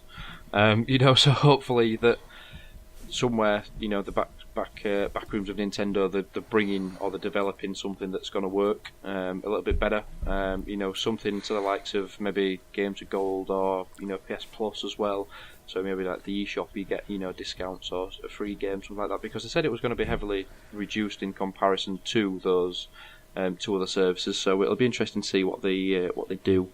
And just 2018 in general, really. Well, I think they said you were going to get at least one old game, but they're going to shove multiplayer and things like that into it. So it's going to be an updated version. So like Mario Kart on the SNES, for example, they're going to, if they were to do that, they'd put multiplayer into it as well. But obviously, it'll be interesting to see what games they choose. That would be quite cool. While on this topic, to jump forward a topic, biggest high point for me, I've gone for Nintendo and the Switch. So obviously, what you're talking about, we were a very Nintendo family growing up, and the last couple of consoles have kind of pushed me up. As James is waving his dressing gown, the last couple of home consoles have kind of pushed me away a bit. Yeah. So finally having a proper Nintendo something that I can play proper games on. Yes. Air quotes around proper games, obviously. It's so great to be back properly in the Nintendo fold, as it were.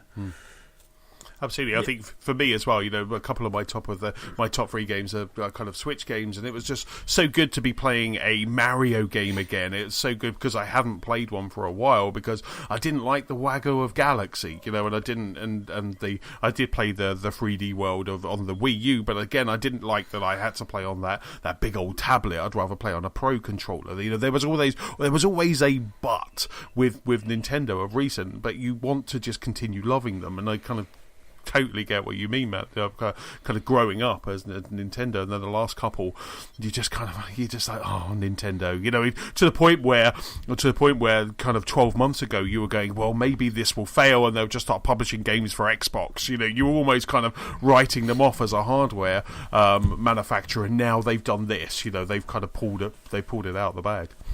And I think after the Wii U, we had every right to go, well, yes, it's going to be blooming impressive if you can even get it to be okay, let alone as good as it has been. So, Yeah, it's. I think while we're jumping around the categories or so, equally my biggest high point of the year is Nintendo related, and it's pretty much being a rooftop away from a Switch advert.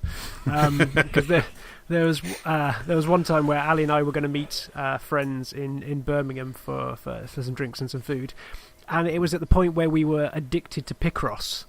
Like it hasn't made my list, but we still put about 50 hours into Picross this year. And we were just really chewing through it and saw the time. It's like, oh, okay, just quick, get ready to go out.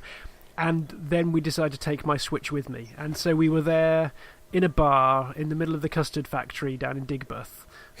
It's basically a hipster bar that was basically a converted warehouse with long tables and just white walls. And we were there drinking our craft beer with the Switch out on the table, us playing Picross, while other people with skinny jeans and fancy hats were all around us. It's like, yeah, we are living the Switch dream at this point in time. You've got the fancy hat. You've got that. You've got the hat. You've got the hat. You've got the beard. I don't know about the skinny jeans, but you know. I don't think the dressing gown quite goes with the hipster attire, but everything else, you're rocking. Are you saying Luigi dressing gowns aren't in this year? No. It's definitely a 2018. It's so 2017. But yeah, I think again, it goes to show that we're all trying to credit Nintendo in ways beyond just simple, just a game. It's hard to choose because of the way they've brought the Switch about, and I almost put down the fact that it's just so easy to switch between handheld and TV as my highlight of the year. It's everything they said it would be in those adverts, and I think as you've said, like after the Wii U, I had a hard time believing it would be as simple as that. But it is. It's just you slip it in the dock and you can go from TV to handheld, and what Ali's crafting, I can play some Mario or something on the sofa. It's everything they advertised, and the games have backed it up. Yes, and also the handheld mode works so well. I mean, I haven't played any of Mario on a TV. My entire 50 hours of Mario have been handheld only.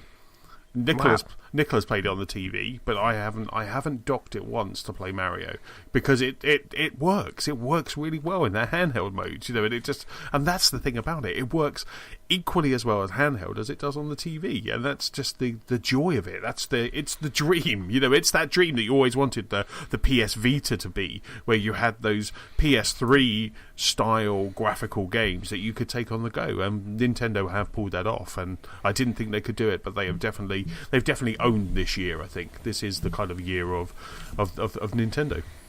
Yeah, they've spoken about being disruptive before, and I think this year more than ever they've come in and shaken things up about what we expect. Well, I think the very fact that a game like PUBG is even thinking of going on a Nintendo thing, whether it's lip service or not, those two games, like those two things being put in the same conversation, I think shows how differently people think about Nintendo at the moment. Yes, yeah. Absolutely, and the fact that you kind of you'll play a game or you'll look at a game on PlayStation 4 or Xbox One, but sometimes one of your first thoughts is, I wish this was on the Switch because I want to play it on the train, I want to play it on my commute, and it's always like, I wish this was on the Switch. There's so many games I've done that, and I did that with Stardew Valley. I kind of saw it on Xbox One, wanted to play it, but I was like, I'm going to wait. And when they announced the Switch version, I was like, I'm going to wait for the Switch version, and I did. I've got this interesting point now because I've got the Xbox One X and I've got the Switch, and it's like I do enjoy my PlayStation, but there hasn't been anything recently. I am there going like, do I want to play it in 4K or do I want to play it in handheld? And it's like this split. So like proper multi-platform titles are a bit of a toss-up at the moment, depending on what I'm feeling more. The copy of Wolfenstein I've got at the moment is a PS4 copy, and I don't like the PS4 that much, so mostly the controller. But so there is a part of me going, I've borrowed this, it hasn't cost me any money, so I should finish this on this console. But I could wait. Yes, I could wait for the Switch, and probably spend way too much on a copy of a game. But yeah, it's that enjoyable to use as a device that I'm thinking I could just wait a bit longer. So I definitely think that. So that's your honourable mention, the Switch, Steve. I think that's definitely kind of yes, and your high point as well, Matt. Yes, and mine as well. Yours as well. Awesome, excellent stuff. So James, what's your honourable mention? So this was going one of few ways. After you rudely suggested I couldn't have last year's Game of the Year as this year's Game of the Year, I was tempted to put Hitman as my honourable mention. But I ended up going with Luigi's Mansion. Because I've been going through a few of my older consoles in the last few months, and especially after getting my little OSSC little converter kit to make the GameCube look really nice. I've played a bit of Sunshine, I've played a bit of WarioWare, but Luigi's Mansion I actually played from beginning to end. Wow. And I still really like it. I think it still looks really nice. It was something that drew me to the GameCube day one. I have obviously a soft spot for the green Mario brother. But it's just really good. It's got so much charm and character to it that I think those aspects, as you go through this house, each room has like stylized ghosts. You have fun and interesting boss characters, ghost characters that come out and try and defeat Luigi. And just the warmth of that title, I think, makes up for any of the gameplay that it lacks. Like it is quite simple at the end of the day, but it's just lovely. I just enjoy it, and I can still remember watching those videos where just the magic of Luigi going around with a hoover, shaking curtains or rattling lampshades, and just seeing coins coming flying out. And we'd come from the GameCube and the PlayStation 1 at this point, and it's like holy monkeys, like there's physics and there's shadows and there's reflections, and it was a graphical showcase at the time, and I'm so happy that I still get as much enjoyment of it 15 years later, I guess. Wow. Yeah, it's lovely. It's lovely. It has made me want to go back to Luigi's Mansions 2 to give that another chance as well. I just wish they'd bring that to the Switch, the second one, because I really enjoyed the second one as well. You know, because that was on the 3DS, wasn't it? Yes, yeah. I can't actually remember how tied to the 3DS it was as well. I think usually that touchscreen's just a map at the end of the day, isn't it, for the 3D games? But yeah, no, if they did that, I would be all over it. Yes. Oh, and that kind of makes me wonder what we're going to get in 2018 from the Switch. You know, it just what I think there's going to be a treehouse in very early this year. I think we're going to get one either January or February. But I think it would be really interesting to kind of know what's coming. You know, what those big titles are, because even though I'm still playing Mario, the Zelda DLC is out, I still want to know what's going to be that kind of equivalent for 2018, or if I'm just being greedy here and I'm not going to get that equivalent. And something like Luigi's Mansion 2 would be awesome, would be fantastic to play on the train. 2018, the year of the quick ports. Yes, indeed. So, go on. What big stuff have they announced so far? Because we've got Kirby, there's a Yoshi game announced, and there's a Metroid and a Pokemon, but they're probably millions of years away. Yes. So but there's not. Pokemon's kind of gone, hasn't it? You know, it was a thing, but then they've kind of not mentioned it for a while, haven't they? So, well, all they said was we're working on a Pokemon game, wasn't it? Yeah, that I was think that was literally, this thing has sold really well, so we kind of need to make a Pokemon. Because if I remember a Eurogamer article right, I think they were going to look at releasing one of the 3DS games, like this Christmas just gone, on the Switch as like a quick rough and ready port type thing, just to get something out. But it's done so well, they're doing a proper something. I'd happily play all the old Pokemon games on the Switch, though, to be fair. If it came out on the eShop. You know. If it upgraded or not, or in its original format, I'd quite like that. So you'll probably see some of that. But I guess if they are making a Pokemon title, you'll probably see them kind of releasing those kind of earlier ones at the same time. But yeah, so I think we've got Kirby, we've got Yoshi, we've got Pokemon, and I think that's kind of all they've really said. The Bayonettas, obviously, we've got Bayonetta 1 to 3 as well is kind of coming. So I don't think there's anything. But there's not that one sort of major game that's definitely penciled in for this year. So I'm intrigued to see what they do. I've gone to just a website to have a look at the release schedule for this year, and it ain't all that hot because yes, Kirby is about 4 slots down, so they aren't exactly going with the big guns this year. We've got to have Smash Brothers, surely. I guess the port of even if they do a deluxe, if it's just a port, yeah. Just have it all in one place. Mario Kart was amazing. Splatoon 2 obviously is a sequel, but it's brings so much over. it's not a bad way to bolster it, nice and simply. No, absolutely. There's a lot of people. There's tournaments, esports tournaments with Smash Brothers. So they would absolutely eat that up if it came on the Switch, and it just looked a little bit shinier. Similar to what Mario Kart did, because Mario Kart was running at 1080p, and it just looked that little bit kind of shinier. So yeah, that would be interesting if they did something like that. Yeah, they've also got a Fire Emblem coming sometime soon. They say 2018, but given as there's nothing else out for that at the moment apart from a working title, it's suspect whether that will actually land. That's probably at some point them just going, yeah, of course we're doing it. But we've got another Mario. We've got another Mario going. Yeah, it's cool. They're probably at the of course moment we're going to make another Zelda game. What are you talking about? At the moment they're going, wow, we didn't know it was going to be this popular. What are we going to do? We're screwed. Because they did mention, I think, just before Christmas, they said that Zelda is now finished. So Zelda is, the last DLC, which was the second part. There was two parts to the DLC. There was one where we had the hero's quest, and now you've got the one where you're playing all of the bosses, or those unlockable guardians. That's it now. Zelda is now officially kind of wrapped up. So that's that game done. So whether that studio is now going to go off and do something else for another couple of years, but it's just I can't wait to know what is on the list, because it's they've got to keep it going, surely. Yeah, you hope so. I mean, I'm hoping that Animal Crossing won't be too far behind, but I guess they've only just released the one on the phone, but I guess my slight disappointment with the phone version just stokes the fire of wanting a proper one. Yes, that would be really good. That would be fantastic, especially with the farming simulators being, or farming, I think, would you call that a farming simulator? But, that kind of thing being so hot right now with Stardew Valley, it would be so cool to just have something like that. That would be absolutely fantastic. So, Matt, what's your honourable mention for 2017? My honourable mention is Persona 5. Absolutely adored Golden when it came out on the Vita.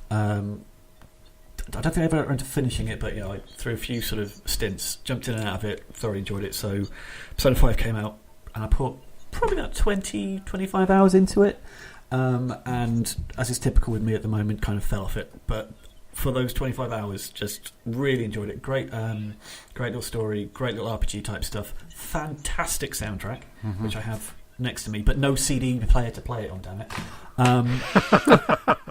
You have your Xbox. Does the Xbox play CDs? I think one of the consoles do, but I don't know which one. It's not quite the same. I'd have to put it into a TV to listen to it. But yeah, no, absolutely loved it. But I think one of the reasons I fell off is I was playing, obviously, 4 on the Vita, and I loved just being able to collapse in bed, play an hour of it, and then go back to it like a couple of nights. And so I think if Persona 5 had been on the Switch, or eventually comes to the Switch, please come to the Switch, I can see myself going back to that without even a second's thought, because it's such a great game just to jump in and out of.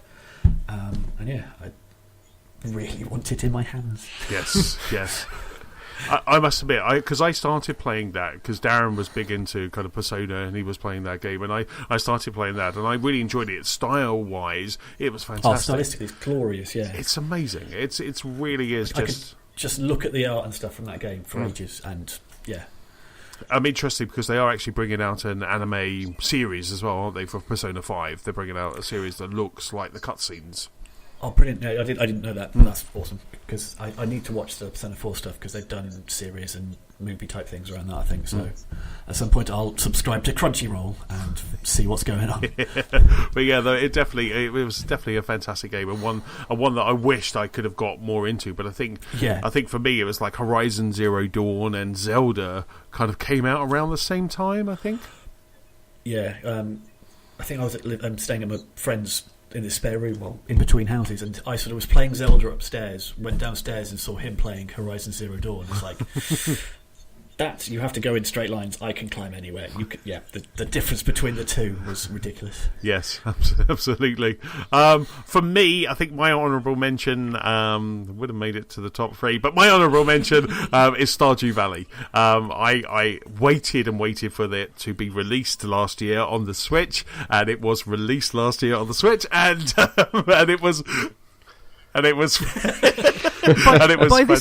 by this account, I could actually legitimately say Luigi's Mansion is my game of the year. Well, it wasn't released on No, the but if I GameCube. bought it last year, is this what we're saying?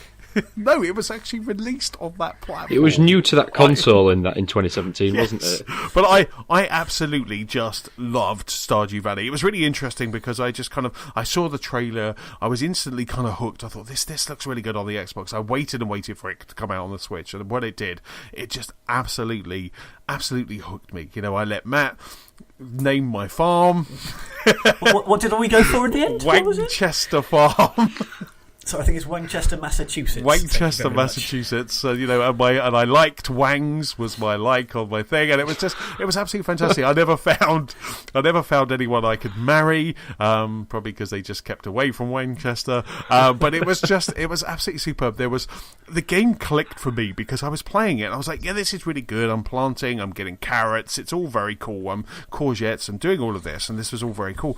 And then suddenly I started getting things to tick off. So it was a bit like an open world game where it was like, right, you need to now give 4 pumpkins to this person, or you need to give them some wine, and then to get wine I would then need to build a barrel, and I would need to plant grapes, and it just kept going and going, and it just kept having layers and layers into this game, and I just absolutely loved it. And then it got to the point that there was a WhatsApp group around it where everyone was kind of getting excited, going, oh, have you seen you could do this? Have you seen you could do this? And it was just extending it beyond the game, and it was all that we were talking about in our house as well. We were just kind of, when we were going to bed, when we were waking up, we were playing Stardew. In the mornings or the weekends, you'd play it until the Switch ran out, and then you're like, well, I suppose I better get up now.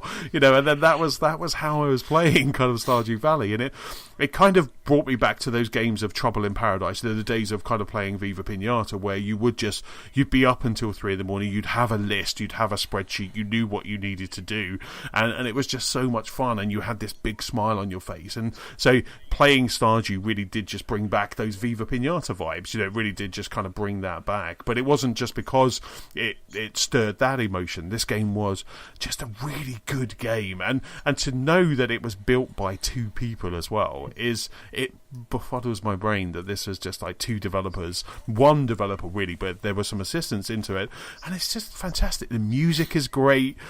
You look forward to each season because things change and your whole farm gets wrecked between seasons and you have to start again, and you really kind of start getting some strategy to it. And I think I put in over 100 hours into Stardew, and it was just, and I still, I can go back. I'm waiting for the update because there's going to be a co-op update that's coming very soon, which will allow you to just kind of go and wreak havoc in Nicola's farm. But because her farm is just like, she has like a hub of industry. This farm it's working for itself, where mine's kind of more of an independent rustic farm, but it looks good, and it's absolutely fantastic. I just really loved Stardew Valley, so that's my honourable mention. It's a shame I didn't get into it, because I think I bought Stardew Valley, and the next day I might have bought Picross. Oh no. And unfortunately, I seem to just fall into a pit of numbers and squares and colours. So Stardew Valley is still on my pile of shame that I really need to get going. I think I completed the first week. I think a hobo tipped over a bin in the town was the last thing I remember. Yes. Yeah, I've got about 4 turnips that's probably gone a bit rotten by now, but it's hardly anywhere at all in it. See, that was it. I think if you managed a week, you got further than I did. Oh wow! So did you, Matt? Did you just stop playing it because you just ran out of time, or? To be honest, I think it kind of sums up my year in most games at the moment. I really liked what I did for those few days, but I just fell off it. One of my New Year's resolution is to play more games and play them properly, because I think with Persona 5 is a good example. I just didn't play enough of it, and there's plenty of big old games this year which I would have thoroughly enjoyed. I just haven't been playing them. So, and Stardew was just another one of those, because I was really looking forward to it, and I was hoping it would feel a different but similar thing to the Animal Crossing itch. But yeah, I just instantly fell off, and it's definitely more on me than it. I think the great thing about about Stardew Valley when you kind of get back into it is that you can just play it for a day. In the game, not like in real life. You can just play like a 20 minutes. Will get what you need to do, so you can then just kind of like play it for like 20 minutes. And that's what like kind of Nicola and I were doing before work. When I was working from home, we'd just have a coffee, but we'd both be sitting there playing Stardew Valley and just kind of not talking to each other, just like talking, "Oh, what have you done? Have you got that?" That was the kind of conversation that we'd have. But it was great fun because then you could just put it down. But it was absolutely fantastic. I really enjoyed it, and like I say, I look forward to kind of more. I think there's more updates and some content, extra content coming for the game as well. Cool, excellent stuff. Is there a co-op? Sorry, just before we leave that. That's coming. That's the one of the updates that's coming. So yeah, so you can go into other, like I can go to Nicola's farm. We can get married in Stardew Valley, and she can kind of put me to work in the fields and direct me and tell me what I need to do. And you too can visit Wangchester. Yes, Wangchester is open for business. We have lots of pumpkin juice. There's pumpkin juice aplenty. Lots of wang. I don't want to know about your juice. Why, pumpkin juice is sweet. Right. Getting on to the next one. Yes, right. Low points. Biggest disappointment. So the thing or it or the game or experience, the biggest disappointment of 2017. Steve?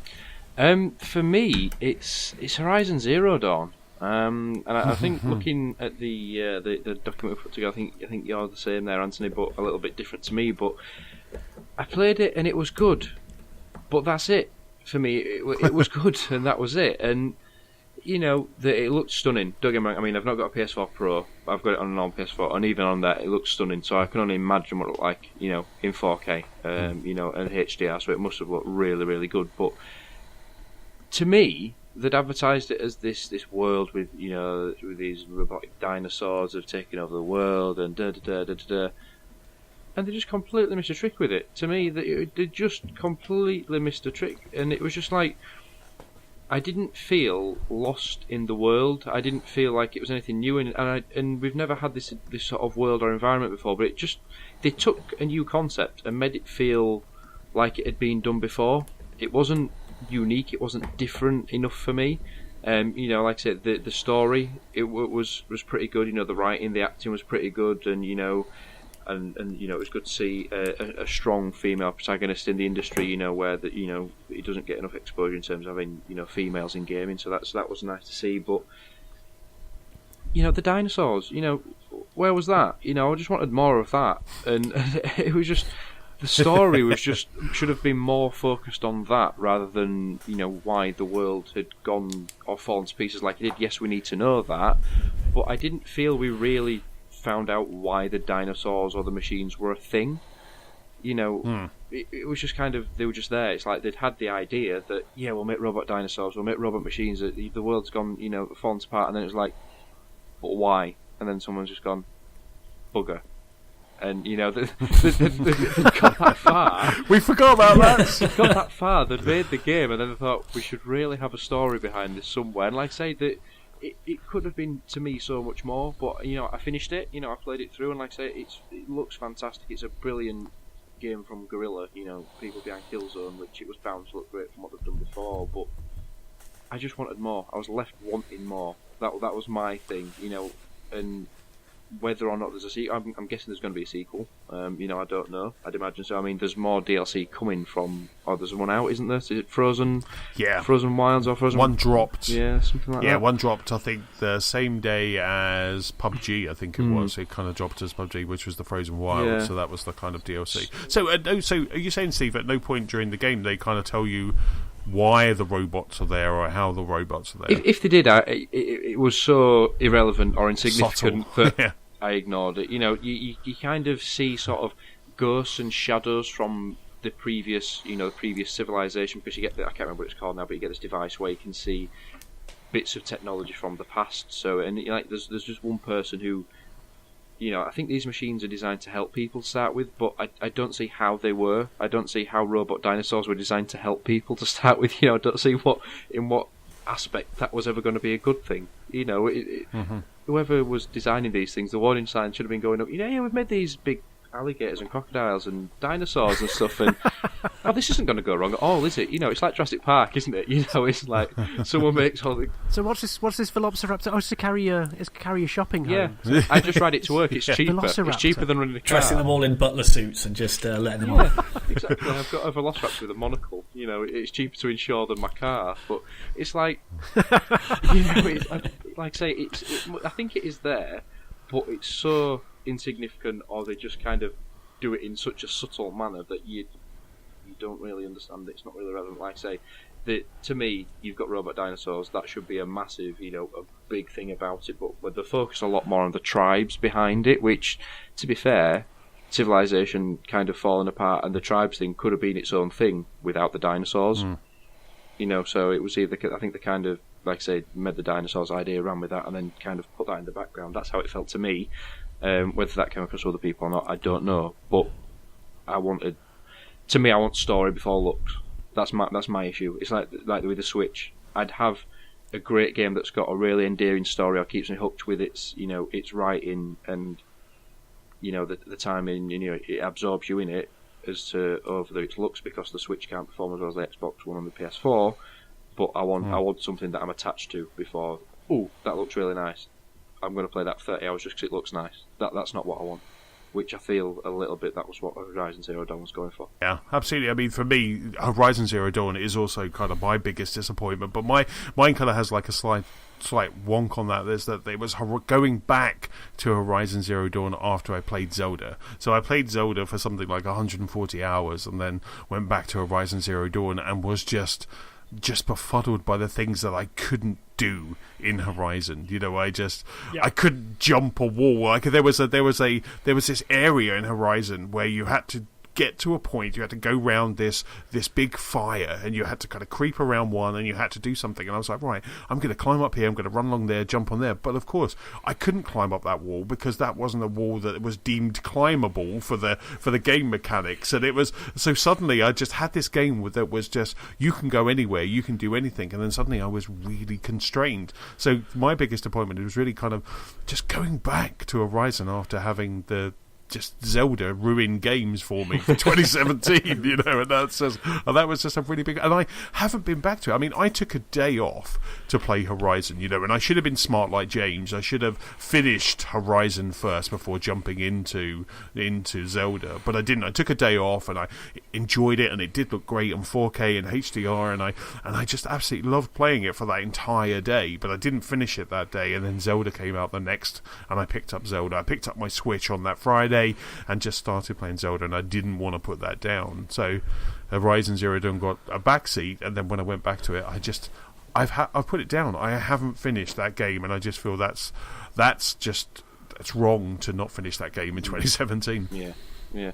I think, as you say, there's bound to be a sequel, and that's where I'm excited to come in at, because the proximity to Zelda was too great, and as good as Horizon might be on its own, because I did enjoy the concept of the weapons and the traps. I thought the traps, especially in the E3 trailers, looked fantastic. The fact that you would have to try and bait like this T-Rex to help bring him down, or the fact you would have to scale one of the tall necks, like that concept is really good. It's not just a run and gun, but you're right, the traversal of the world really just stuck in my craw. So whether if I come at it again this summer, I might have better joy with it because I've got, I guess, more balanced expectations, or whether when they do the inevitable sequel, actually I just jump in then and go, yeah, this guy, I know what I'm getting. It's far more polished. Hopefully they'll explain the dinosaurs in this one.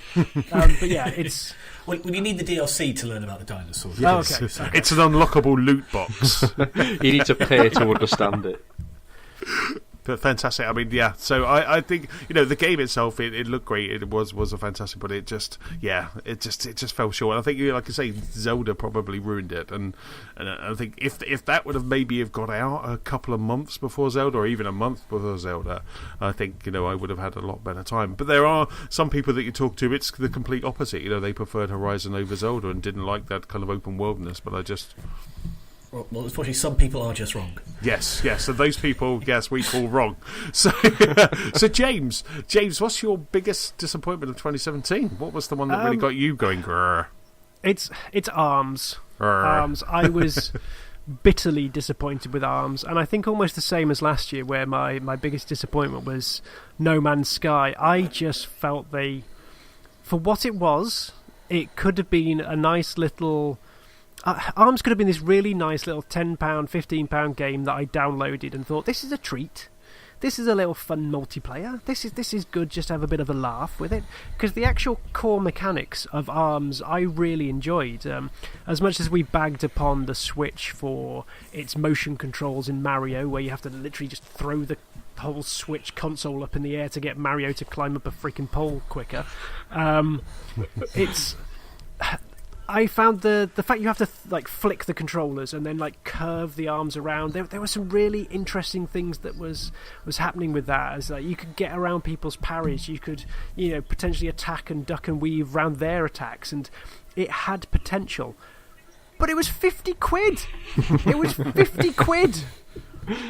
And the mind boggles, and I still actually quite grumpy about this, because for the second time in 2 years I've come back from a game show, I've got a day off to recover. I really want to just play a game and have fun with it.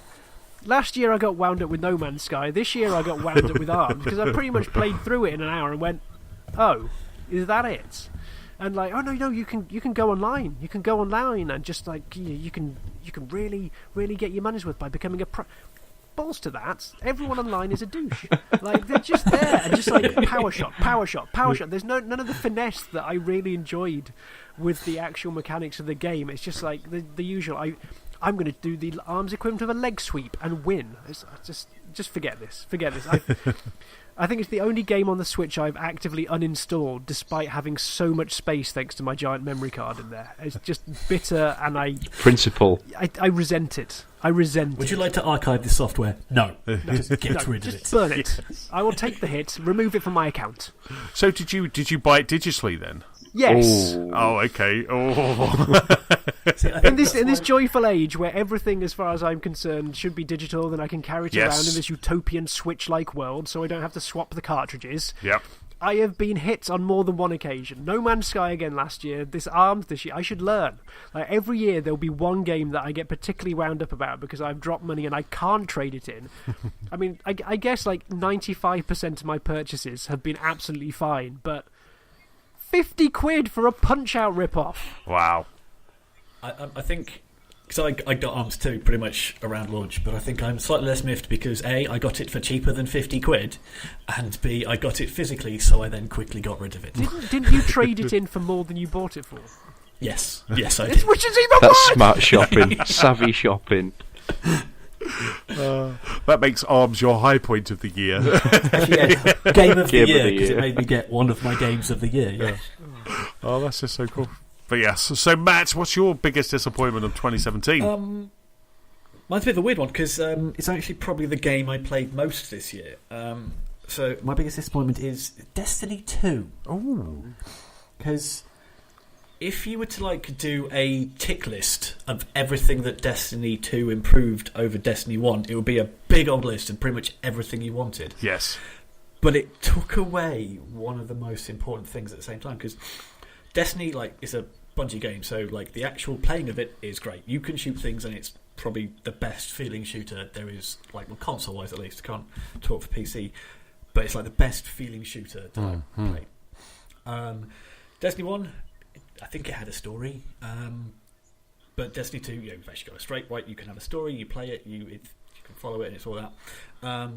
They made getting better weapons easier and all that kind of stuff. But it took away the I'm trying to do the best word for it, the curiosity behind it all. Right.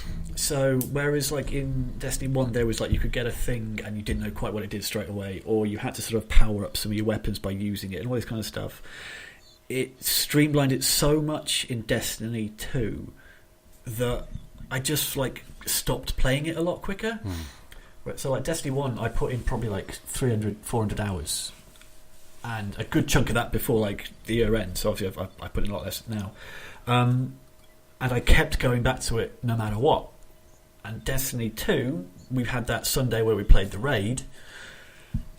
And I just stopped. And I had like no desire to go back to it. And in theory, Destiny should be like the perfect game for me in a way, because it's a Bungie shooter with that you can in theory keep going back to. And the fact that I have zero desire to go back to it it's and I sort of only realised this over the last couple of days when thinking about doing this stuff.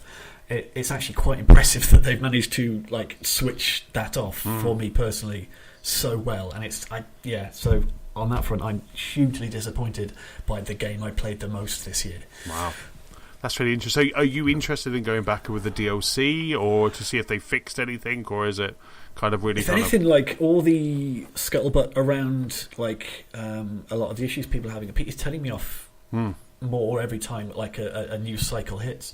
So the weird XP thing where they hid how much XP you're actually getting, it's like, right, that's pushing me away even more. And every time something new happens, it's like, no, I made the right decision by just not going back. So there'll always be that little part of me like, I don't want to get the DLC, but I feel like I should want to get the DLC. Yes. And I think that's the weirdest thing about it. But yeah, so that's really interesting. I mean, I must admit, I'm the same, similar to you guys, where we played that raid on the Sunday, and I haven't been back to Destiny since that raid.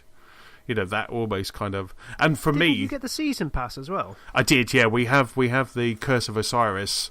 I think it's Curse of Osiris with the DLC, and like, you know, Nicola and I haven't kind of gone back into it. We're playing Mario, Stardew, and those other things, and we just haven't gone back to Destiny, and that does worry me slightly. I do want, I'm similar to you, I do want to go back into it. Maybe once we get the room back organised and I can de-Christmas the room at the weekend, maybe we'll do it then. But it's interesting. It's interesting. That raid was equally at one point in our show notes was on my high point.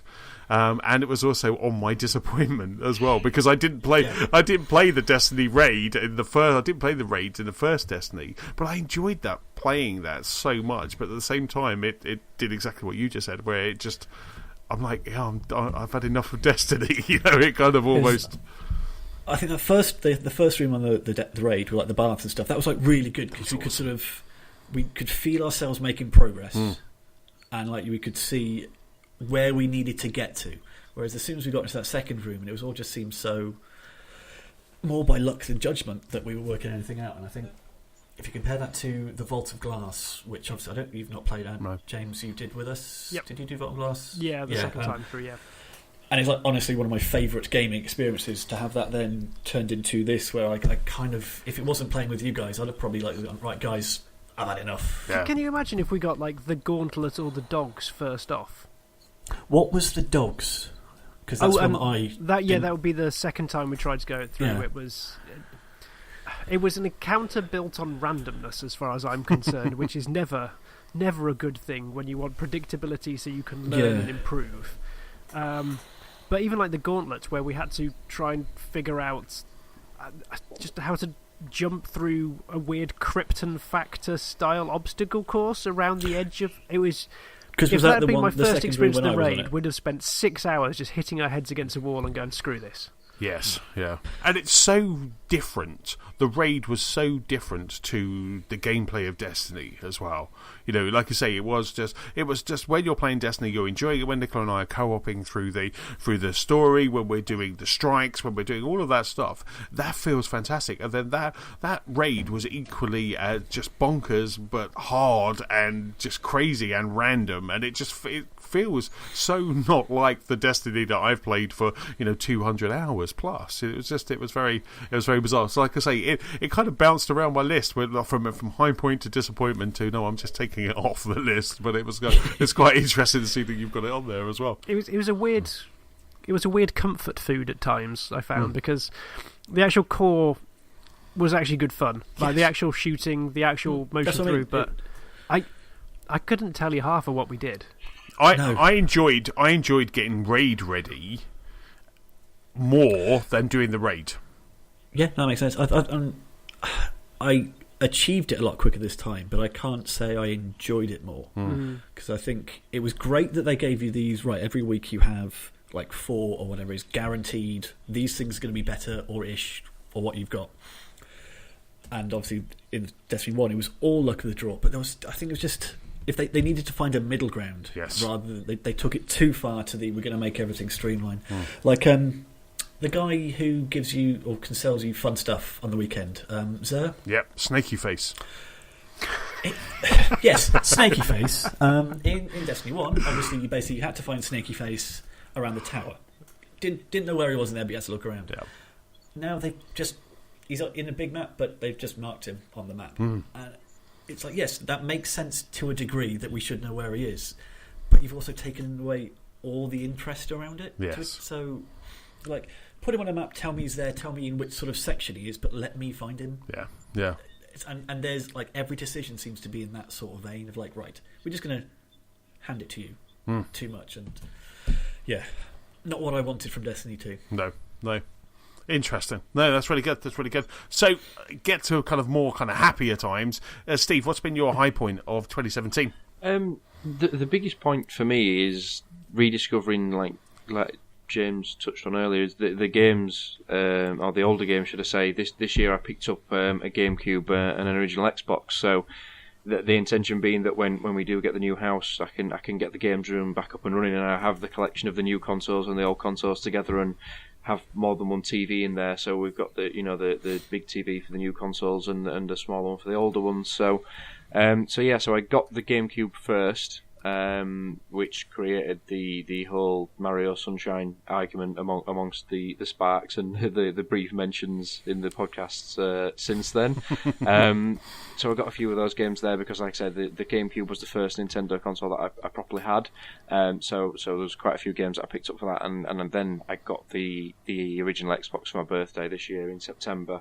So I've expanded the collection as much as feasible at the moment, given that we're just kind of living out of one room at the parents' house. But it's nice every now and again when, it's not that there's a lack of things to play, but when you find yourself, just on a weekend think, I just fancy something a bit different, and you can go back and play, Mario Sunshine or some of the other Star Wars games that came out for the GameCube, like Rogue Leader, Rogue Squadron, Jedi Outcast, or go back to the Xbox and play, the original Halos.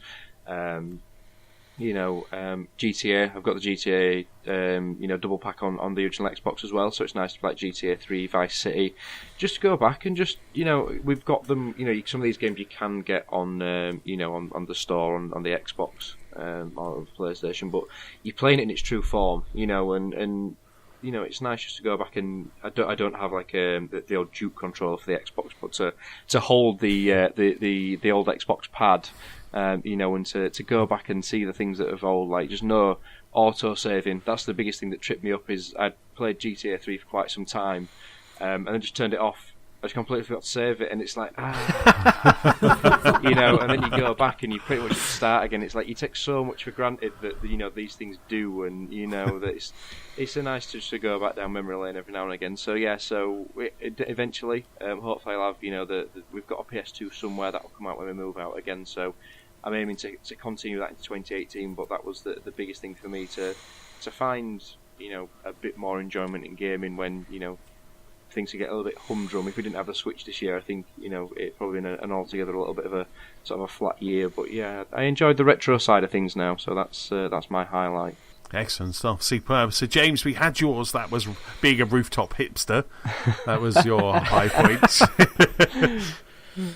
Living the high life. Living the high life, and Matt, yours was Nintendo, was the Switch as well, wasn't it? Was the highlight? Indeed, it was. So for me, I think the high point for me was the Hot Wheels DLC for Forza Horizon 3. I thought nothing this year has put a bigger smile on my face and just had a fantastic, especially the launch evening. I think a lot of us kind of jumped on and we played Forza Horizon 3 Hot Wheels, and we all just couldn't believe how amazing this was, and how they first of all, the fact that they did it, the fact that they got some bright spark at Playground Games decided that that this would be a cool add-on, and the way that they did it as well, and it also had a T-Rex, so there was all of these things that were just just made it. That it was just kind of really my high point. I just think I played that entire night with just a ginormous grin on my face and continued playing it, unlocking different tracks and trying to get there before Matt and Stuart,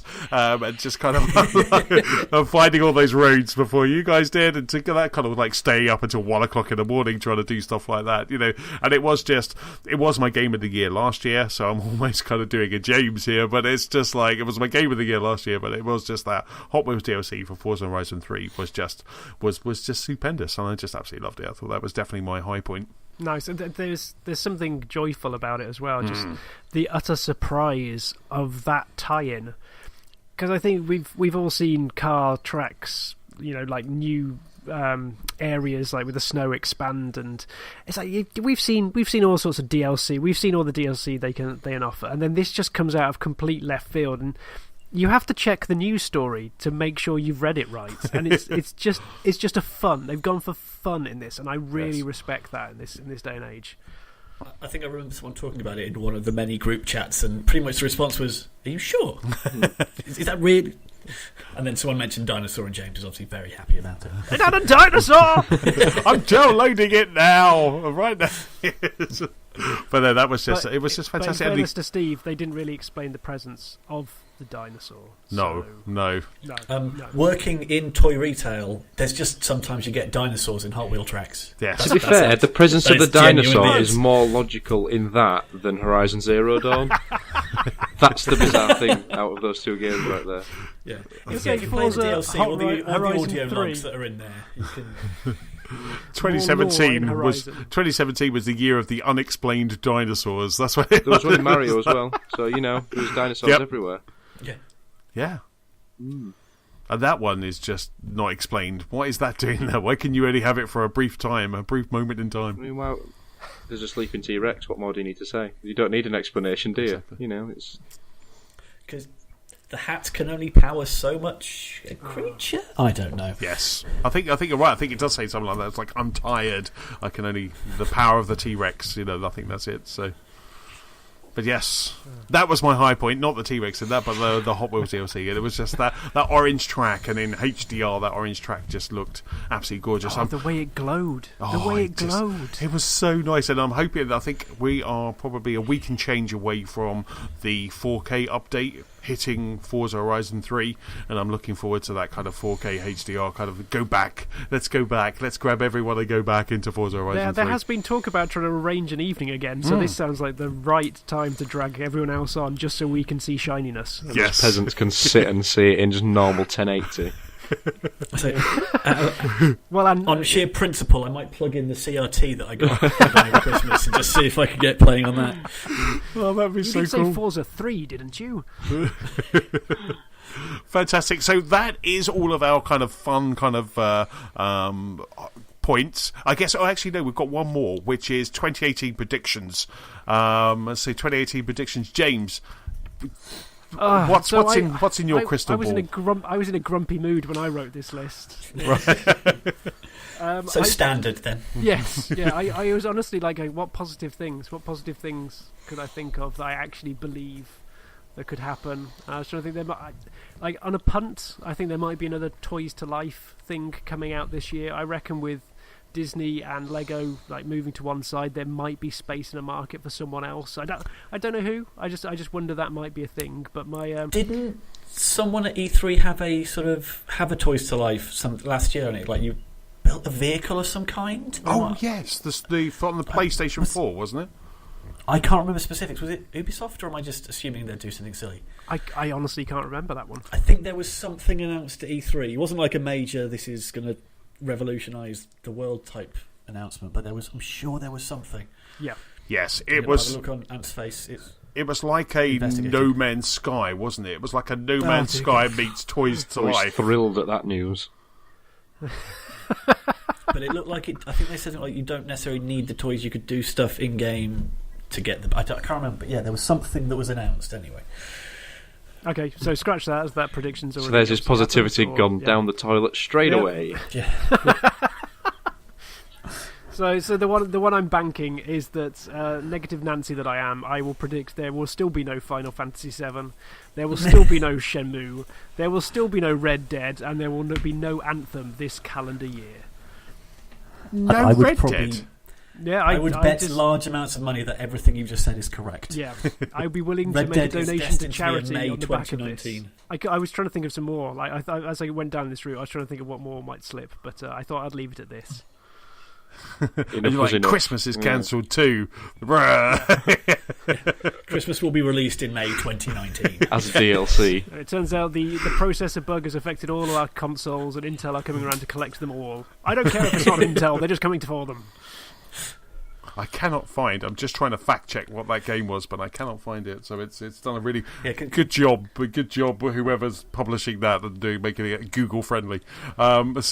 I don't remember it particularly well, so it can't be that impressive. So wow. So you think that we won't even get the first chapter of Final Fantasy VII? Oh, good lord, no. This is vaporware. This is going to keep on going as far as I'm concerned. These keep me chuckling that every time you see it just moving further and further back in the queues and what have you. I mean, it's like I know it's not nice for the people working on it, but from afar, it's just like this thing that everyone wants, and probably when it arrives, everyone will be disappointed, such as the weight of expectations laid upon it. The worst thing that can happen to this is it actually gets released. And so I don't know. It's too easy to poke sticks at these things. And like Shenmue, we saw before on the trailers last year, and they've slowly been putting out updates, but that looks like it needs time. And the size of the game, the size of the team, the investment they've got, that doesn't look like it's going to be. If it's going to be of Shenmue scale, it doesn't look like it will be done this year. Didn't the last trailer for Shenmue not have facial animation? It was amazing. It was so good. I would probably prefer it that way. But if that is the best you've got, when you can go, this is how the game looks, it's not coming out for a while. And it was only Ryu, wasn't it? It was only Ryu who was dead faced. Everyone else kind of had facial animation, but Ryu was just looked like he just jumped off of the Dreamcast, and it was just, or whatever it was, the Saturn Dreamcast. Well, I can't remember what I played Shenmue on originally, but it was just crazy. It was bonkers. But if that was an option in the game, I'd turn that on. Dead face on and off. They were like. It was incredible. Need to add more Kickstarter money to get facial animation for Ryu.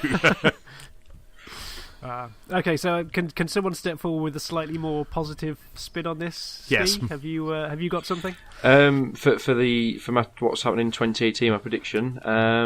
Yes. Yeah. I really, really, really, really want GameCube on the Switch. So I'm really hoping and praying that Nintendo do Virtual Console this year. It makes sense in what we've already dubbed unofficially there as the year of the port 2018, given that it doesn't seem that many big titles are coming out for it yet. Bring Virtual Console out, bring the GameCube back catalogue out for it, some 3DS games out for it, they've already brought GameCube controller support out, and they're already bringing HD versions of some GameCube games out in China for some stupid reason. Is that like on the Shield thing? Yes. If correct me if I'm wrong, but the Switch does use NVIDIA technology anyway, so it would be a logical step to do it on that and then bring it to the Switch. It's kind of test the water sort of thing. But just bring it to us. Why bring it out on the Shield or something in China? Just give it to us straight away. So. I'm hoping that we do see like Mario Sunshine, Luigi's Mansion, those sort of games coming out on the Switch, because it just makes sense. On that basis alone, people surely would buy the console just for that. Even if they are HD remakes or just ports, either way.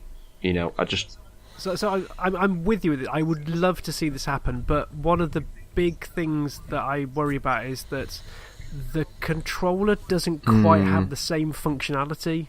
It's because what has it got? The GameCube's got the two meaty triggers, and they've got that click at the bottom of that, which is fair enough. You could then move that onto the shoulder buttons, but then the GameCube had this weird Z button as well. It's effectively got an extra button lurking around. Yeah, it'd be interesting to see what they do, because me personally as well, I find the thumbsticks a little bit twitchy on the Switch compared to like the actual consoles such as PS4 and Xbox. They're a lot more sensitive, so I find myself turning the sensitivity down because I feel like they're a bit sort of twitchy. Found that in LA Noire and a couple of other games as well. So yeah, you're right. It'd be interesting to see what they do, and hopefully don't bring damn motion controls and touch controls to it. I don't want to collect sunshines in touching it and shaking the controller. I just want to get on with it and play it. I just don't want to collect sunshines. You're all wrong. I'm with you you're there, all Matt. wrong. I'm with you there, Matt. Kept you off this pod.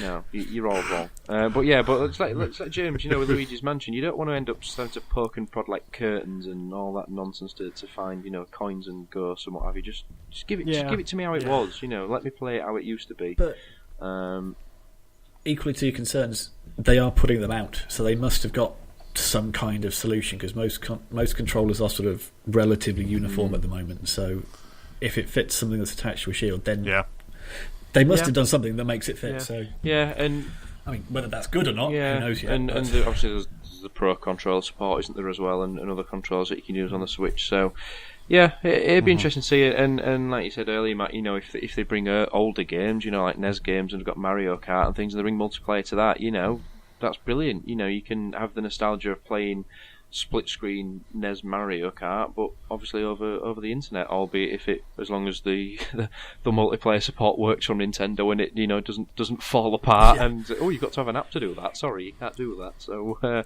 but yeah, we'll see. Maybe that's how they'll do the extra Z button. There's a button on your app. phone. Yeah, that's it. You have to control. In a weird way, I would love that.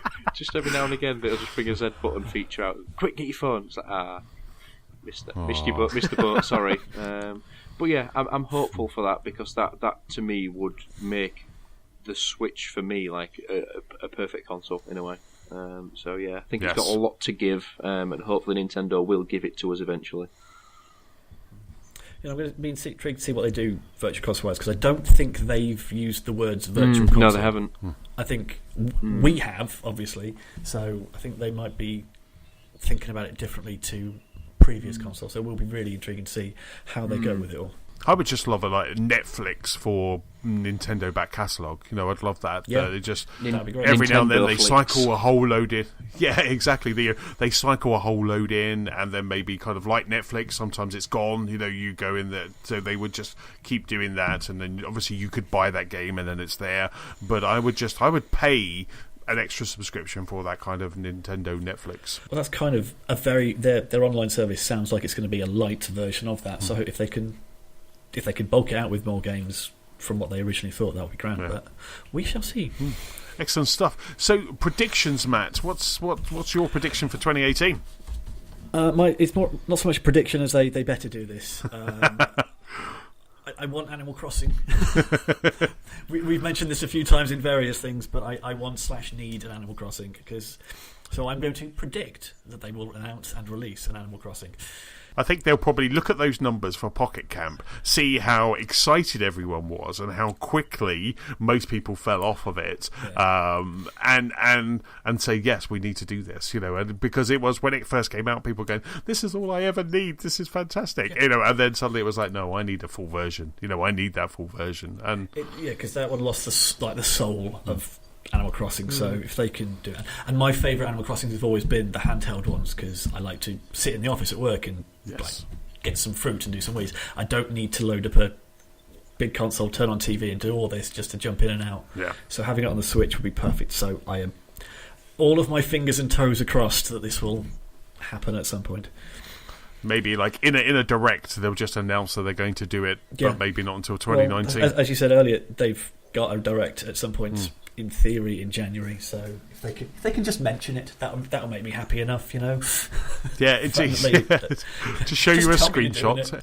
Exactly. And one of the things I absolutely loved was in Mario Kart 8 was that Animal Crossing level. Oh, it's glorious. I was playing that at the weekend, actually. So that's another game I played. And we were sort of all hoping, like, we want it to be winter, but no. It was summer, but it was lovely. Yeah, it's really nice. It's the only time I'm really happy to see Rossetti. That's absolutely superb. So for me, I was kind of reliving my high point, which was Hot Wheels DLC for Forza Horizon 3. My prediction kind of fell to Forza Horizon. I think it's a given that we're going to get a Forza Horizon 4 this year, because it always kind of flip-flops between Motorsports and Horizon. But my prediction is that Forza Horizon 4 is going to be set in the US. So I've gone more kind of specific. I've done that we're going to be, because we've jumped around. We've had Australia, we've had the kind of Amalfi Coast, we've had that kind of Italy. But I think they're going to switch it over. I think we're going to go to somewhere in the US. So we're going to get Forza Horizon 4 this year, and I even went that little step further, and it's going to be set in the US. Double prediction. A double prediction, a meta prediction in there. So I think saying we're going to get Forza Horizon 4 is a bit of an easy one, but I think so. I just like that's a bit of a softball. FIFA 19. Yes.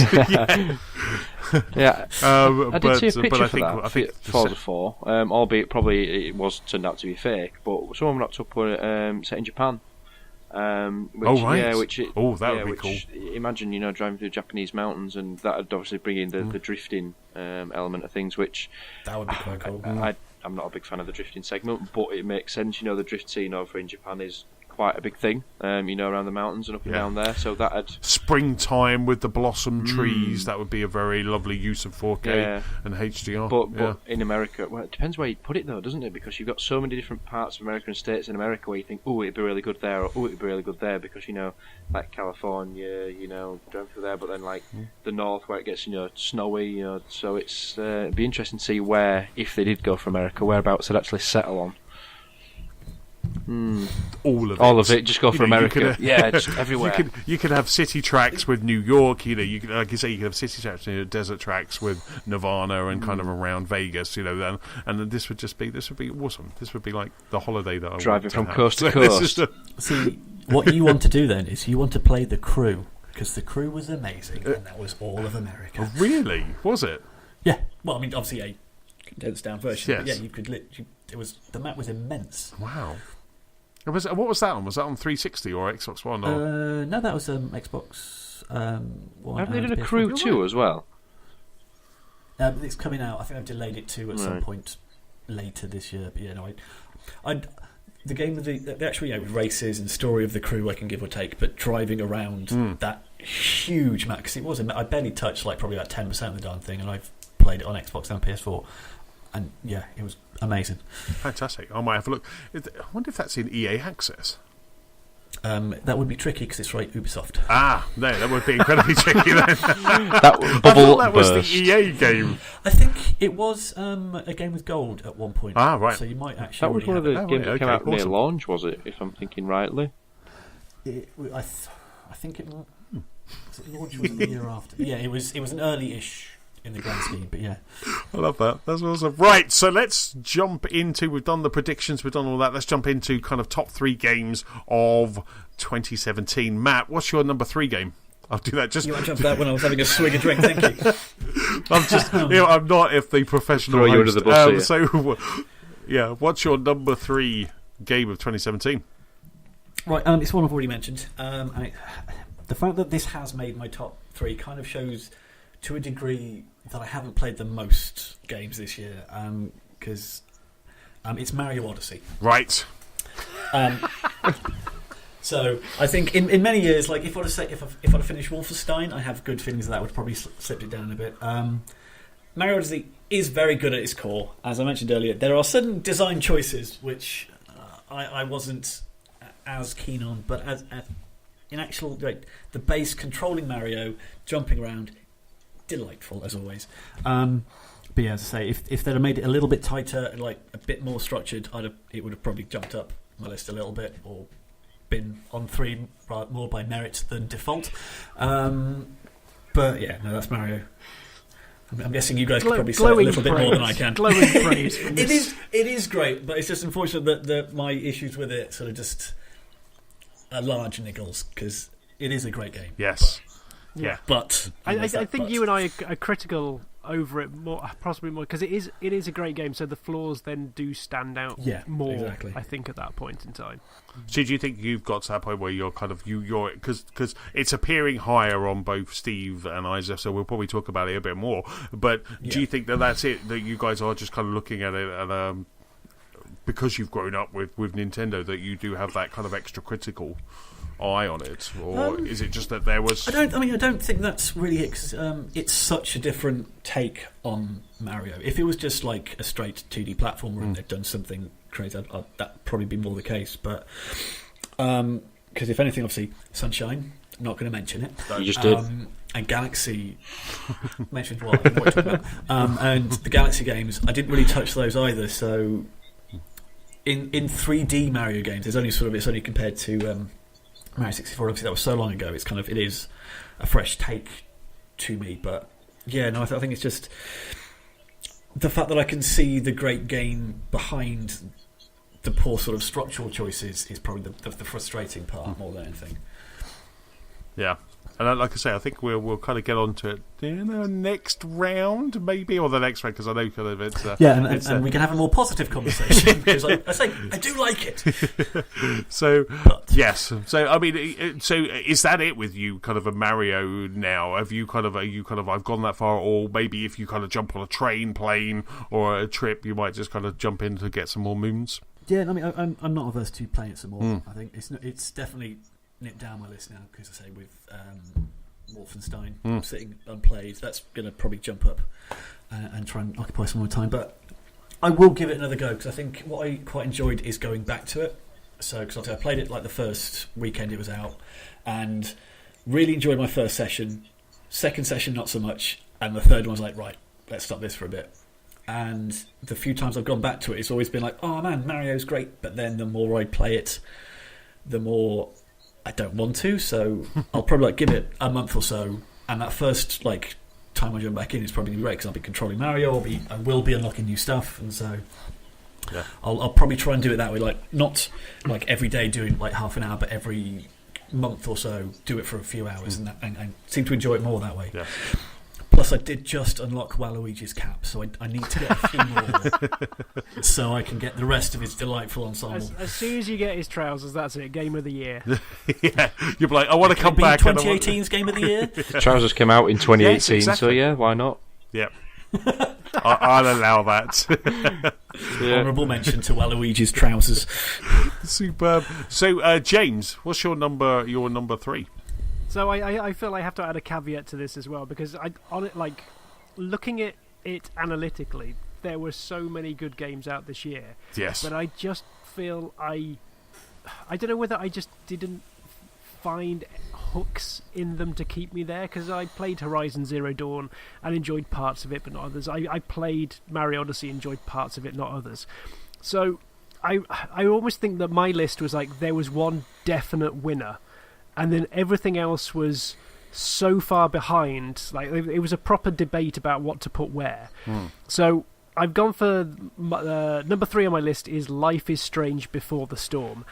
And even this, I think it's got its flaws to it. I don't think it's a hugely strong conclusion, but it's on here because it made me feel things. I adored Life is Strange so much, and this actually was a really nice prequel to it. It filled in some of the gaps, and half of the reason it's here is because I was just so worried that it would cock it all up. There was very little I think this could do to actually get through the episodes that it was going to do without screwing up the formula and just ruining some of the characters, because one of the main mechanics that you see in Life is Strange is gone. There is no time rewind. This is a pure out and out Telltale style game. But they still managed to capture, despite moving studio, despite moving writers, despite moving voice actors, they still managed to capture the essence of what I thought Chloe and the life in that town was like. And it just brought, I thought, to a nice head how the start of Life is Strange itself is set out. So the game is not perfect. There are problems that I do not want to say, because it will spoil it unless you have played all 3 of them. But it does enough to give me some real feels and just see that story through, which can then cruise on through to the brilliance that is the full Life is Strange. That's really cool. That's really cool. I mean, I must admit, that's kind of one of my pile of shame that I really feel that I should be getting to. And I started playing it when I got back, and I feel slightly disappointed that I haven't played that, so it couldn't appear on my list or kind of appear somewhere around my list. Because what I'm playing so far, I agree with you. I'm really enjoying it so far. Yeah, it's because have you guys played any of the Life is Stranges? I have it sitting on my hard drive. Play it. I will add it to all the other games I'm definitely going to play. No, it's just. Oh, sorry. Yeah, I've played the first part. I've played the first part of it. I've played but I haven't played the second part of it that they've brought out. So I enjoyed the first one. The first chapter, as it were, or episode, as it were. But yeah, it's definitely something that's on there to come to. Probably when it gets discounted, a bit more, or when I've got a gap of something else to play that's not taking my attention. Yeah, no, absolutely fantastic. So, Steve, what's your number 3? It seems to have been a bit of a controversial choice amongst you guys. From what I can say, I didn't realise when we were talking a top 3 they were necessarily in numerical order, but we'll go with it.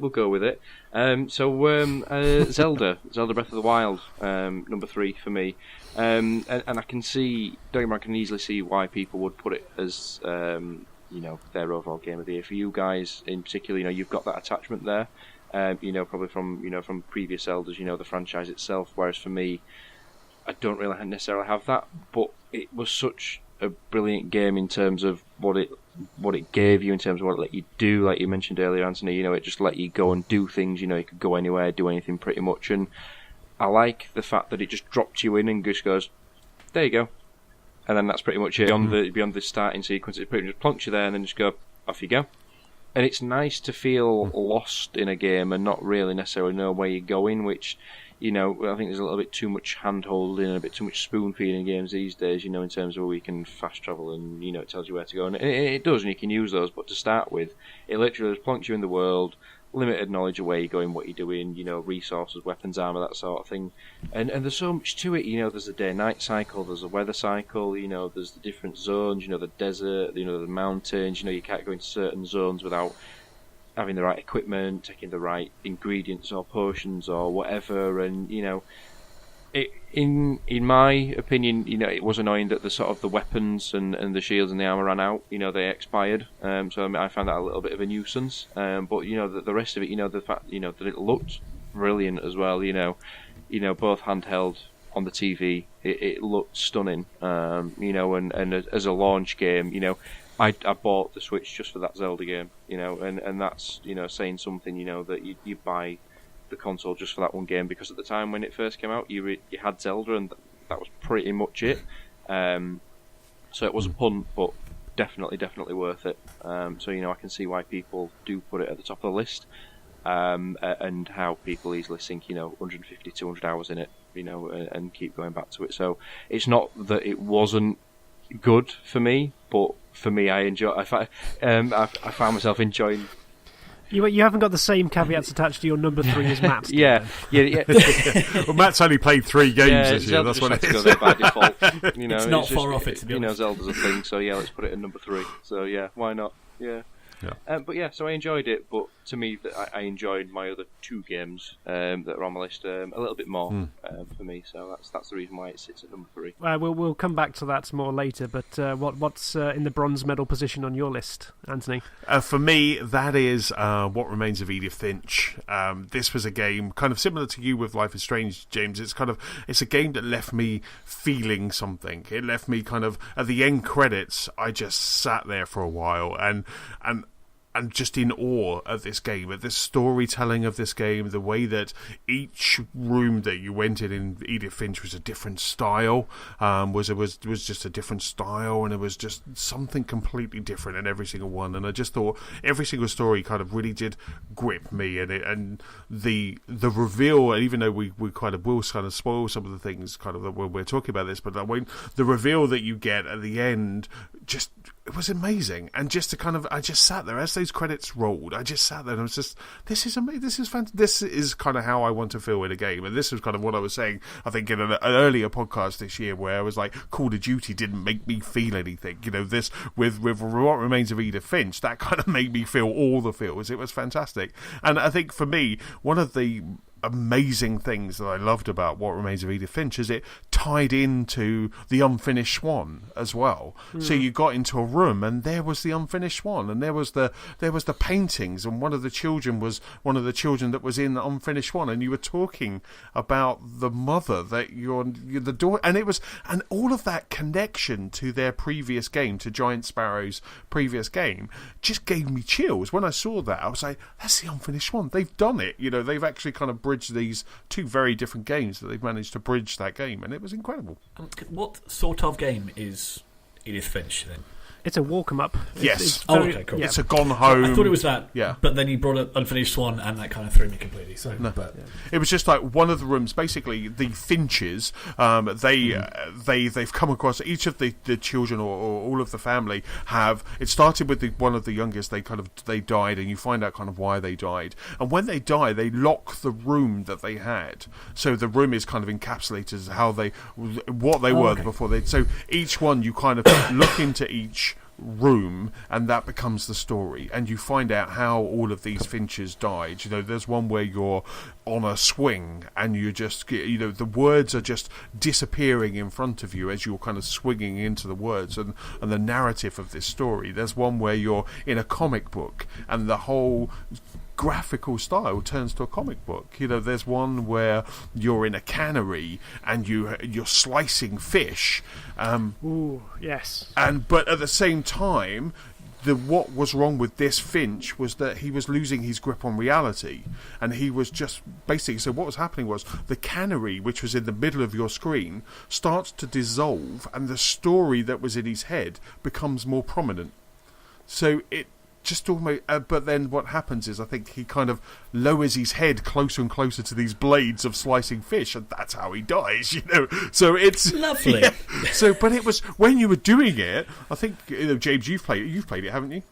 Yep. So when you're playing it, halfway through that scene, you realise what's going to happen, but yet you've still got to continue playing, and it's just it's incredible. It's just amazing. It's an awesome conclusion, I think, because some of the vignettes, the little stories they tell, they vary as they go, but on the whole, they are strong because they vary their storytelling style throughout, and it's partly just the tale of woe, partly the fact they are obviously just giving you an excuse to poke around one of the best houses I think I've seen in video games. Like, they take such care and detail to stock it out, to make it feel lived in. There's not, you know, this barely a repeated texture. Every bookcase is unique, and it makes it feel like it is a family home rather than just this is a four walls stuck up so we can tell a story in the middle of it. Yeah. Absolutely, and the house, it just, the way that they kind of have it, the house just kind of continues and builds and builds. So even that has a character to itself. You know, the house has a character to itself, and it's such an amazing game. I think it lasts probably about 4 hours. I'm thinking 4 hours. Relatively short. Yeah, if that, and it's just packed. It doesn't miss a beat. There's nothing that you go, oh God, not this. It just doesn't stop. It just doesn't miss. And I think for me that was when I was going through the titles that I wanted to include in that top three, I had a bit of a struggle. With my top two, I was easy; they were in there. But with my three, I had a bit of a struggle with kind of what I was going to put in there. And I had about 5 games. You know, at one point I was thinking Resident Evil 7 because it scared the bejesus out of me with VR. You know, and so, but I think What Remains of Edith Finch had that lasting effect on me, and I think that just kind of deserves to be there in that bronze spot. Did you play all of Resident Evil in VR? I played 95% of it in VR, yes. I'm impressed, sir.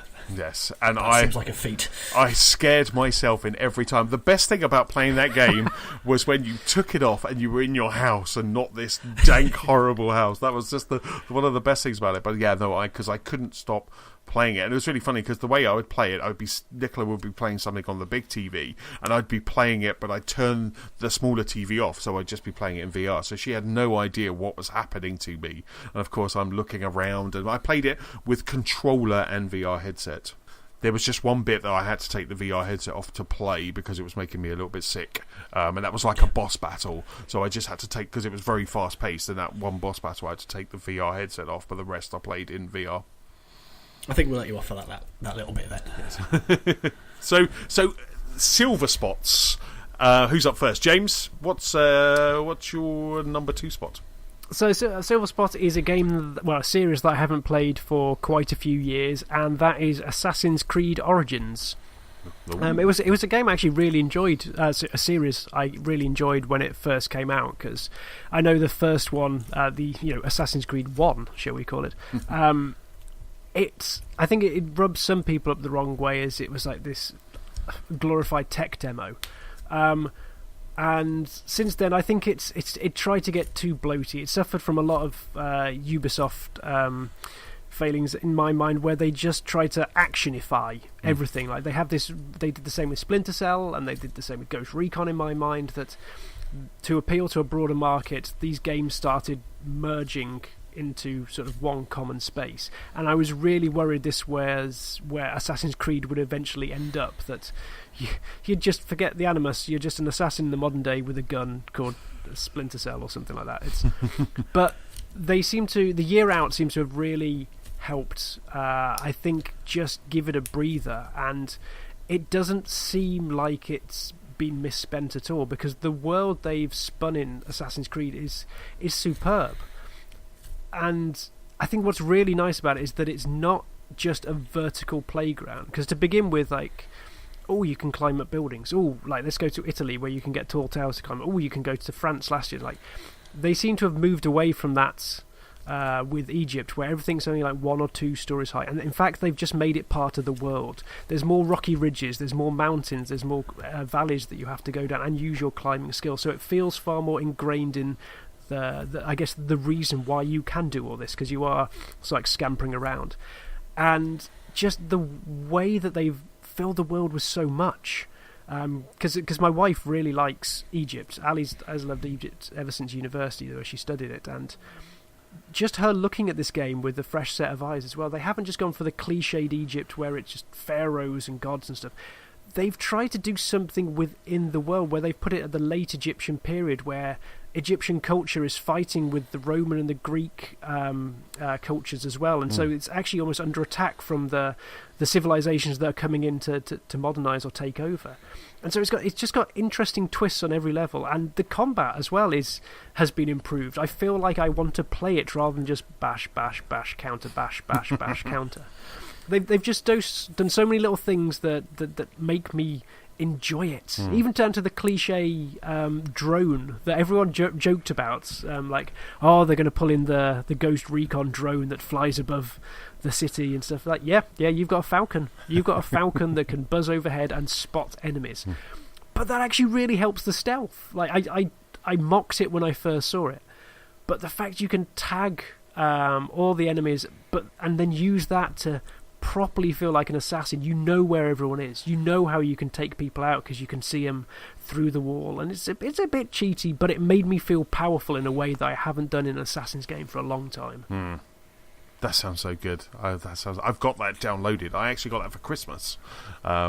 So Nicola kind of presented me with a code. It was really cool, actually. She gave me a code for Assassin's Creed as in my stocking, and I managed, using the Xbox app, to redeem that code. And when I got home, it was already downloaded because the Xbox was still on. I was like, future. That's the future. But that just sounds like you say, that year off really did make a difference. Yeah. It was worth it, and I don't know what their plans are for this Christmas, but maybe they will try and do something like Call of Duty is, with, flip-flop it with another developer, maybe just leave it to breathe and bring in another franchise like the Horizon Forza thing, but just don't flog it to death. Like, Yes. you can see this has worked wonders. I think I heard mumblings that it might be that they sort of alternate between Watch Dogs and Assassin's Creed. Oh, right, that'd be good. Yeah, Yeah. that'd be good. I mean, Yeah. Obviously, whether that's true or not, time will tell. But that would probably be a nice way to go about it, because they can scratch the same itch if you want them to, but also they're different enough. Yeah, that sounds like a worthy number 2 there, James. Yes, very much enjoyed it. Excellent stuff. Steve, what's your number 2? It is Uncharted Lost Legacy. I right. really enjoyed it, to be honest with you. And I'm a big fan of the Uncharted series. And it was interesting to see where Naughty Dog would go with it, since they've kind of retired Nathan Drake. He's kind of seen an early retirement after the events of Uncharted 4. So there was kind of a bit of people would have a bit of trepidation about it as to what was going to happen with it, because of Chloe and Nadine that are leading this game. And it's just like any other Uncharted game, really. They sold it at a subsidised price because they didn't think it was worthy of selling it for a full price retail game, and I think it was. It had the same level of, well, from what I can tell, money spent on it in terms of the graphics, the acting, the development time and the dedication put into it. It was all there, it had everything that you'd want from it. There was an India setting this time. There's a sort of a militia leader taking over India and wanting, I can't remember what it is now, but some sort of godlike power to make him immortal. Some sort of loose mythical sort of harking, like there always is in Uncharted game, with the sort of the relics from the past. But They always want that. And, but it's like Uncharted 4. It had the nice sort of the not fully open world, but the more open settings for you to explore. There were sort of still hidden caves and paths and treasures to find beyond the story mode. There's the Jeep to drive around in as well. So for me, it was really good. It was just like being back in Uncharted, just albeit without Nathan Drake. And for me, it shows that the Uncharted series can live on without him. Whether or not he does make an appearance again in the future or not, we'll soon see. But without spoiling it too much, his brother Sam, it makes an appearance in this one as well. So whether they go down that route, spinning it out with his brother and friends rather than that. I mean, Sully's not in there. So there's that. Right. They could go down that route, that Sully, goes and has some adventures by himself. So I think the door's still very much open, albeit, like I say, without Drake. But the future seems to be bright for the series without him. And if they keep selling it at, say, 25 quid rather than 40, 50 quid, I'll lap that up all day long, and so should anyone, hopefully we'll see. Maybe, I don't know whether we'll see an announcement this year or something, some sort of mumbling what they're working on, or some sort of idea what they're working on, but hopefully it won't be on before we see it again. Because I guess at the moment they're probably working on their Last of Us, isn't it? Last of Us 2. But then, maybe there's a spin-off studio now for Uncharted that would just work on these sort of smaller... So Nathan Drake doesn't even make it... I've started playing this. I've got to the point where you get to those really big gates, where you get to kind of... Like, I think I've just played that open world area, or that kind of a hub area, and then I've just kind of pushed through those gates. So Nathan Drake doesn't make an appearance. Plenty of mentions, plenty of, from Chloe and Nadine, so obviously they both experienced it in the last game. They both had involvement with it as well. So, plenty of mootings mentions, but no, not doesn't show his face. No, not at all. Because was it Chloe, or it may have been Nadina, but it was Chloe who dated Nathan Drake or something like that, and they do make some kind of... There's lots of little... I love the little kind of comments between them, like, I can't believe what you saw in that blockhead, that sort of stuff. Yeah, that's it. The writing's still there and the acting's still there. It genuinely feels like they are having a genuine and honest conversation. Yes. They bounce off one another. It's not forced, it's not awkward, and it just flows. And when they just sat there in the Jeep driving, like you say, then just out of nowhere they'll spark up this conversation, or there's the cues to engage in more depth conversation with one another, and it just seems natural, and it's just nice to have that beyond just, like I say, beyond what could have easily been just a cheap tie-in. Has got the same level of detail and sort of money, as it seems, spent on it as the full game. Yeah, absolutely fantastic, superb. Matt, what's your number 2? My number 2 is Splatoon 2. Ooh. Continuing the Switch spread, which is kind of telling of what I've been playing this year. I didn't play Splatoon 1 other than like one game at a Eurogamer, like the summer, the September before it came out. So my experience of it was very limited, but pretty much got it launch weekend and couldn't put the damn thing down because it is such a simple little premise, but just acted on so like brilliantly at a gameplay level. Obviously, there's some issues with how they implement some of the online type stuff, like trying to get a game with you guys was a nightmarish feat that took probably about 3-4 times longer than it should have done. But just the act of running around those little arenas and slapping your paint everywhere, just one of the most fun multiplayer things I've done.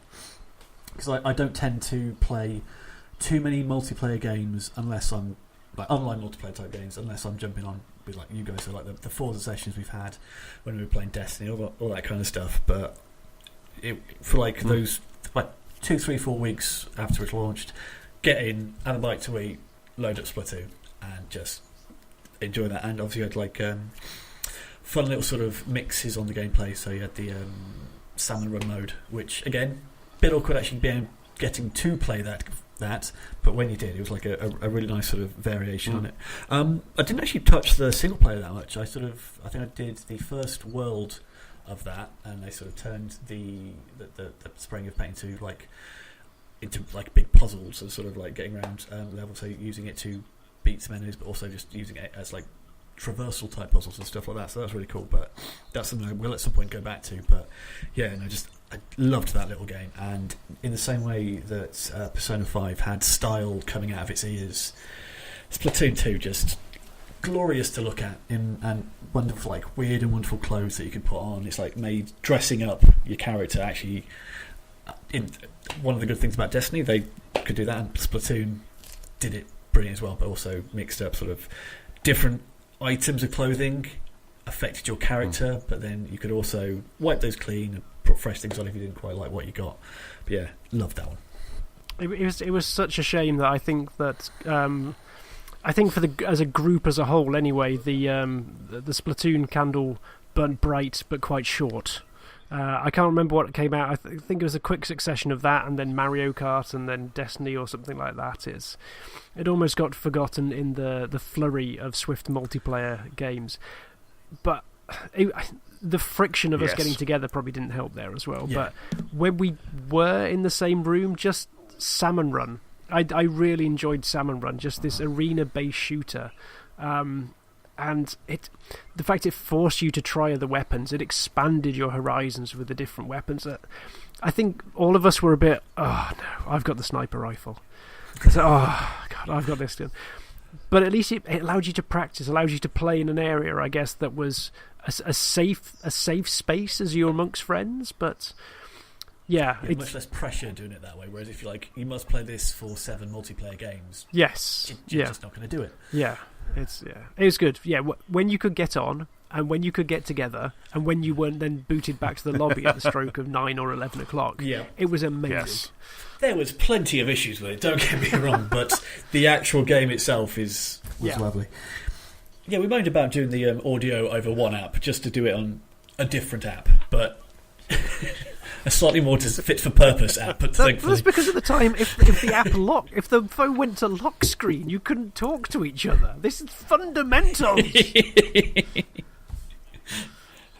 I think also, like, I can understand why people fell off a bit quicker, because from everything I hear, it was so similar to Splatoon 1. If people had put a chunk of time into that, there'd be slightly less desire to play, air quotes, the same game all over again. But so what was your runner-up spot then, Antony? My runner-up spot was, I'll let Steve talk about it a little bit more, but my runner-up spot was Mario Odyssey. So number 2 was definitely, for me, it was kind of Mario Odyssey, because this game, as I can understand kind of where you guys are coming from it, but for me it was just, I just had so much fun with it. And I think kind of what I was saying earlier, kind of how I played it as well, just kind of going back and replaying it and almost kind of doing a bit of co-op, it was absolutely fantastic. And and the fact that over the weekend or over the Christmas break, I found out that there were kind of quote unquote achievements in there as well. By the lovely Toadette was dishing out achievements, just had me just kind of giddy with joy. That was absolutely fantastic. But the whole world, the whole kind of the Mario Odyssey world, some of them were bonkers. Some of them I wanted to skip past. I don't like the water levels in Mario, but I just really enjoyed it. I just really enjoyed. For me, it was the gamification. Once I finished it, was unlocking all the different outfits. Just unlocking all the different outfits, and the fact that you go to the Mushroom Kingdom at the end. That was that was something that hadn't been spoiled. I hadn't found one of those pictures, and it hadn't been spoiled for me, and I hadn't seen it on the internet, or I hadn't seen anything like that. So it was absolutely fantastic that when you kind of got to the Mushroom Kingdom, it was just so exciting just to see that kind of in full glory. And the funny thing was when I got there, I was just kind of in my head, I was like, that's kind of how it looked like in the N64 version, right? But it wasn't until I unlocked the N64 Mario outfit that you realise kind of how bad the N64 version was. Because you can go along the outfits like when you're changing, and you can change Mario into N64, and then if you pop to the next body, you can actually kind of see how Mario differs between this kind of N64 when we thought it looked like that and what it actually looks like now. And it's funny how your mind and nostalgia kind of fills in all of the shades and the polygons. but for me, really enjoyed it. There were some frustrating levels. There were some fantastic levels, such as New Donk City. I had the best train journey coming home from Manchester while I was playing New Donk City, and I just absolutely loved dancing Mario and kind of getting all those different parts of that song. And it was just that, for me, I was just like, I love this game so much. That's cool. I will say the bit where you are in like the Donkey Kong type, that was great. I loved that bit. Yes, that was probably the biggest smile I had on my face during the entire game. Yeah. We should save something for Steve to talk about, but yes, we'll hold off on truly waxing lyrical until that. Excellent stuff. So that's all the kind of number twos for everyone. Shall we get to what I think is yours and my number one, at least, Antony? Yes. It is Zelda Breath of the Wild. I know this came in further down Steve's chart. Does this chart on yours as well, Matt?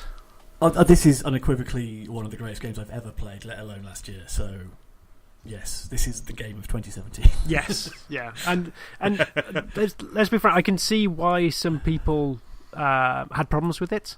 I think it wasn't flawless by any means, but as Steve touched upon, like the fact that you just are let go in this world is remarkable. And I'm not going to lie, there is a certain amount of weight from prior Zeldas that meant I was expecting a 24-hour tutorial before I was allowed to do so. So that might have at least painted some of my positive thoughts about it. But I think even taking that into account, oh yeah, I was expecting a bit more freedom, but the level of freedom they got like from the start is like, yep, just go. Do what you want. Just go play. Yeah. I think just even in those 3 early shrines and that little open area, I don't think they can be praised enough for what they did in their tutorial. 3 tiny shrines, a really small hub area where you get to have a microcosm of the rest of the world. They did such a nice way of just going, guys, if you think this is good, wait until you get down off this plateau.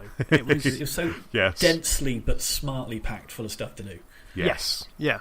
Because I've actually literally 2 days ago rebought, because I played it originally on the Wii U, which I borrowed from Manny, and at a point I just went, right, I want to stop playing this game because I want to be able to have my own version, because I basically borrowed his Wii U, so I knew I wouldn't be able to have my progress for that long. Mm-hmm. Yeah. So I stopped playing it. I'm enjoying this so much, I need to stop playing it so I can play it again properly. And so I'm in the process of going through it all again. So I'm on the plateau at the moment, and seeing that opening bit again, knowing everything else, and seeing how smartly they've done it. Yeah. Through a more experienced set of eyes. It's like that. It's just lovely.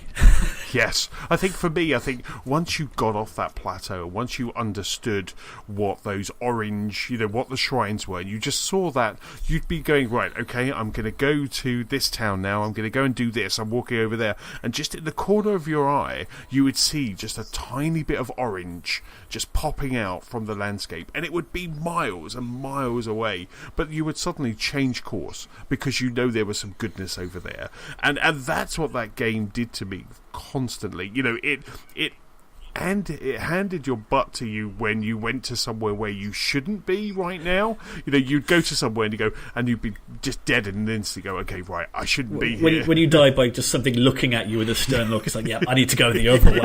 I'm going to go get some armour now. And you'd go, and the puzzle where you have to change into a girl, where you have to put the outfit on. I just absolutely loved that puzzle so much that and that was quite early on in the game, so you were just kind of understanding the mechanics. I mean, but for me, that came along when the Switch came out. So I remember going to game, and I've lived through that. Going to game, grabbing my Switch, getting on the train, and starting to play Zelda. And instantly, I wanted my working day, because I was on the way to work. I had meetings at work, and I just wanted my day just to disappear so I could just play Zelda again. And I just instantly just fell in love with not only that Switch but that game, and that game was just amazing. And you say that the dressing as a girl puzzle was relatively early. Not if you go the other way. Yes. Yeah, That's a good point. Yes. I think because that was heading towards the sandy bit, wasn't it? See, I only just was like heading that way when I went, right, I'm going to stop this. So I'd done 2 other shrines and explored however much of the map I'd done, and only just got to that bit. So I think just the fact that you could literally, it's a cliche to say you see that mountain, you can climb it, but they actually sort of backed up that promise. Yeah, you could climb it. You wanted to. Yes. You could literally climb it. And you sometimes have to be looking for yellow handholds. when you did climb it, there was a shrine up there. There was something good. Like the first time you saw one of those dragons in the distance, you were instantly like, I've got to go and find out what that is, or the first time you saw one of those big beasts and you had to get on board, and each one of those were fantastic. It was just absolutely superb. It scratched the itch, which is my number one want of a video game, and that's exploration. Yes. Like last year, Hitman, it was just the intricacy of them laying out the level and how the puzzle fitted together. In Zelda, it was the sheer expanse of the world, but knowing that in every field, on every peak, in every corner, there would be something, be it a Korok seed or be it a shrine, and it was worth going to. And actually, the fact that some of it was a little sparse actually just made it nicer, because they got to expand the world, made it feel like a proper, okay, here's the valley beds, here's the trees, here's the frozen bits, the wastelands or so.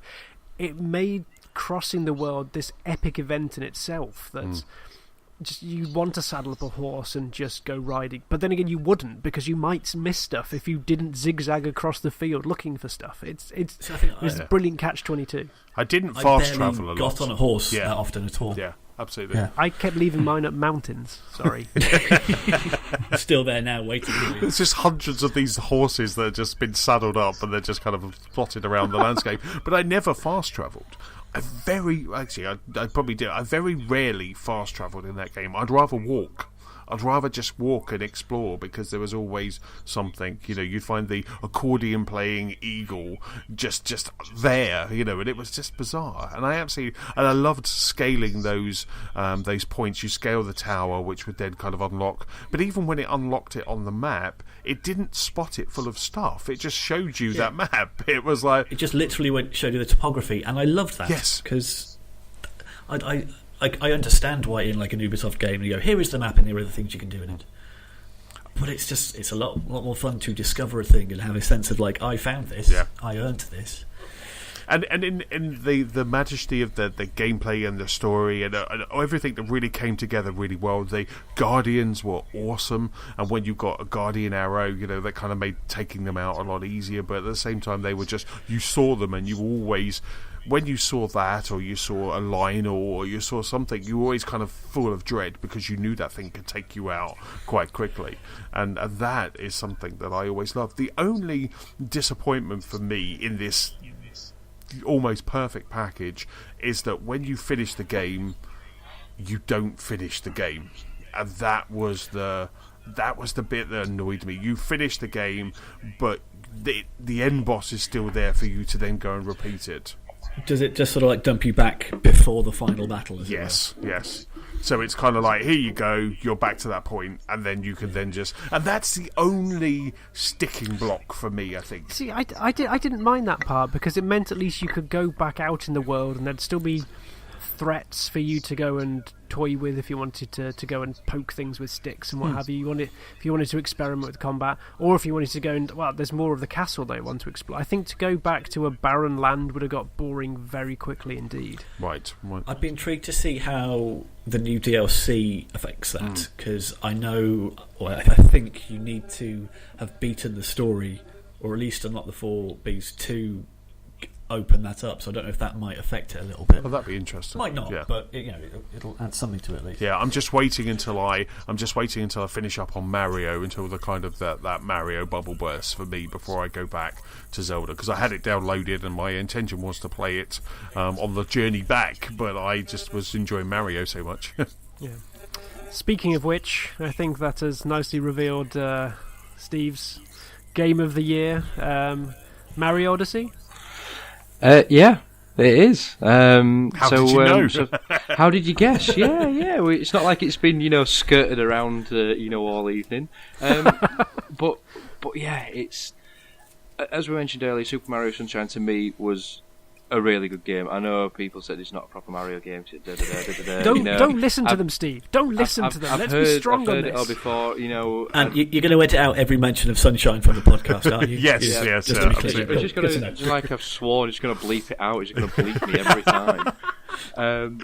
So yeah, to me, like I say, GameCube was my first Nintendo console, and Sunshine was a brilliant game. I don't care what anyone says, I loved it. It was something different. It took Mario in a different direction, and it was brilliant. And I think Mario Odyssey is that sort of new little different direction that, yes, it's not a true Mario game, like you say, don't do enough jumping, enough platforming, enough of this, but it's nice to see Mario do something different.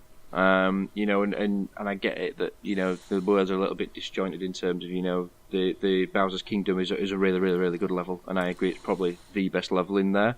And there's question marks over what Mario is when you go to New Donk City, and he's a midget in comparison to real life people. Think about it. So it's like, what is he doing? But it's the only game that I've played from start to finish this year and not played anything in between. That I'd played that game until I saw the credits roll on it, because I just wanted to play it and enjoy it, and it's not often that I get the chance or want to do that with games. There's times where I'll play something, get distracted, something new will come out, so I'll play it for 10 hours and I'll give it something else another 10 hours and come back to it. But I literally played Mario Odyssey from start to finish, and I enjoyed every single minute of it. I would go to work and I would just look forward to getting home to playing it. I would think about it whilst I'm at work. I agree there are far too many moons in there, and the distance between finishing and going to the next level in terms of the secret level is just too much. I've not been back since I've played it, since I finished the credits, because I just want to give it a bit of time to play something else and get that real itch to play it again, and a massive want to play it again, and just go back and play it for another 20-30 hours and just collect moons for the sake of I want to collect them, not because I want to see what it's got, but just see what I missed. Because there's so many secrets in there, secret little 2D bits, the little 2D platformer sections, the hidden pipes where you can go find another moon, so little challenge areas, the costumes, there's so much in there, the crazy parrot, cockatoo, whatever bird it is that gives you a clue for where another moon is, there's just so much going on, and if you just look at the list of things to do in the game, the moons indicate like sort of a thing to do in each level, and if you think there might be 100 moons in just one world, and there's 1,000 altogether, am I right in saying there's 999 or 1,000 moons, you're not going to be short of things to do. And to me, it was as close to perfect as you could get last year. Like you guys are saying, Zelda was as close to perfect as you get, but to me, Mario was as close to that. And if Zelda wasn't there, Mario Odyssey is a system seller. If you look in the figures came out, if you look at the attachment rate between the two, I think Zelda was about 50-55 and Mario Odyssey was 60%. So the numbers that you're talking that they've sold for these both games alone, I don't think anyone could think that you were crazy or silly for thinking that either of these two games could be game of the year for last year, because they easily are. Personally, looking from other areas like Microsoft and Sony, I don't think they had a strong year in terms of their IPs or the first party titles. And yeah, Mario is not a big game in terms of would it look great on another console? Well, no, probably not. But does it need to look great? Well, no, it doesn't, because it looks the fantastic, moments, isn't it? Yes. Yeah. It's things like we could talk about Bowser's Castle as being a really nice level, not only because I think they designed it really well to be, as you say, Matt, like the floating islands and what have you, but just the things that you can capture, the entities, the little creatures that you throw Cappy on and then take over. They show real just touches of magic to them, because that little bird that you get in Bowser's Castle that allows itself, like, you can jump at a wall and skewer yourself into it. Yes. Yeah. And then so you're stuck there. But then if you pull back on the stick and twang upwards, you basically flick yourself up like you were twanging a lollipop stick off the edge of a table or something like that. And the puzzles that opens up is in a whole new world to anything that we've seen in the Mario universe. And so essence like that, and back on the forest level, I can't remember what the creature is, but it's almost like this mushroom. So and when you activate that, you just go up. Your legs extend you up like a stalk or a heron. Yeah, it's like and then an you onion. just jump yourself forward. Yeah. And to begin with, it's like, well, this seems like a Goomba with really long legs. But then you just start seeing how they've used it in puzzles and how just like that slight topple forward mechanic works. And there is a lot of chaff in there, as far as I'm concerned, in terms of what you can capture because it's funny or what it's... But when they get it so well, because it enhances the gameplay more than you could ever imagine. Absolutely, and I don't know if you guys have done it, but once you do roll the credits, when you go back into each world, there is a cube. There is a kind of a cube that you have to break, and then that opens up even more. And I find that, I know we're kind of saying there's not a lot of platforming, but I think all of the ports that they always open like a little funnel, you go down that, or a little chimney, you go down that, and that opens up a lot of time. That's a platforming level, that's a tricky, whether it's a 3D, a new mechanic or something like that. So I think they do kind of reward that player that wants to kind of go back and just continue going. So I think it is something, I have it digital on my Switch, and it's definitely something that I'll just keep there and just go into every now and then. And I think that's what you were saying earlier, James, about the wonder of the digital age that we live in now. It's quite nice to just have Mario Kart, Mario Odyssey and Zelda on my Switch whenever I need it, and I think there's something quite special about that. And again, it's nice to have it on the go, because like you say, you've played the majority of the thing handheld rather than on the TV, and I'm the same, but there's no detriment to playing it in handheld mode over the TV mode.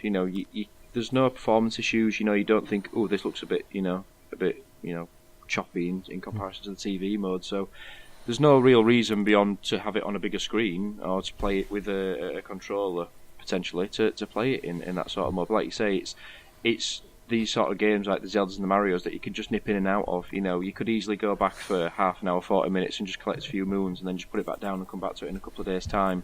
You could play that game for such a long time, just keep coming back to it. That for me is the reason why it is my favourite game of the year, because I know that it's there.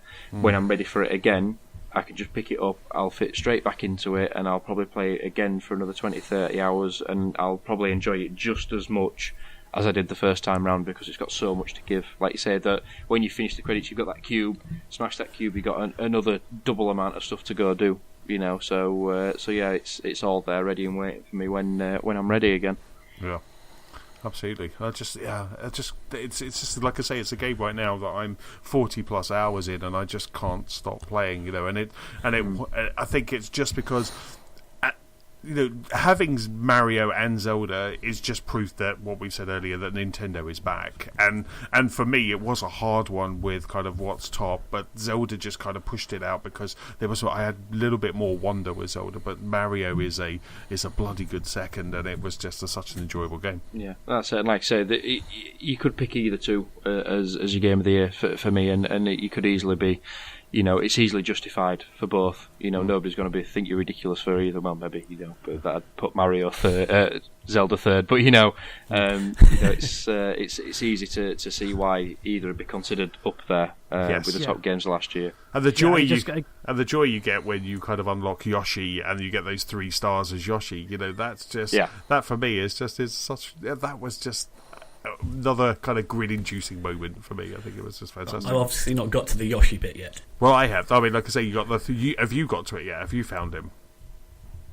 I've not. Oh, right. I've not found Yoshi either, but right. Spoilers. Yeah, hey, I did warn that we would spoil it. I did warn that we would spoil it. But I think this all goes to show that as we hinted upon at the start of our awards with our highlights and just Nintendo. Nintendo have had an amazing year that I think has won us all over again. Like the doubt that we had coming out of the Wii U, they've done more than I think any of us could have imagined. Just delivering games that lived up to the promise, and even then some that just came out of left field. And as long as we ignore ARMS, they've had a sterling year. Don't mention the war. The frustrating thing with ARMS is there's a good game there. It's just sold wrong. So even there is a positive there. It's just If only Mario could throw his hat on an ARMS character, I'm sure we would get more out of it that way. It's just. So that would be really cool, wouldn't it, to introduce different characters from different franchises into that world, because the world's already bonkers. You could have easily had a Zelda world in Mario because of the diversity of all the different worlds and the strangeness of it. You could easily kind of go into franchise world, like a Splatoon. Imagine a Splatoon world in Mario.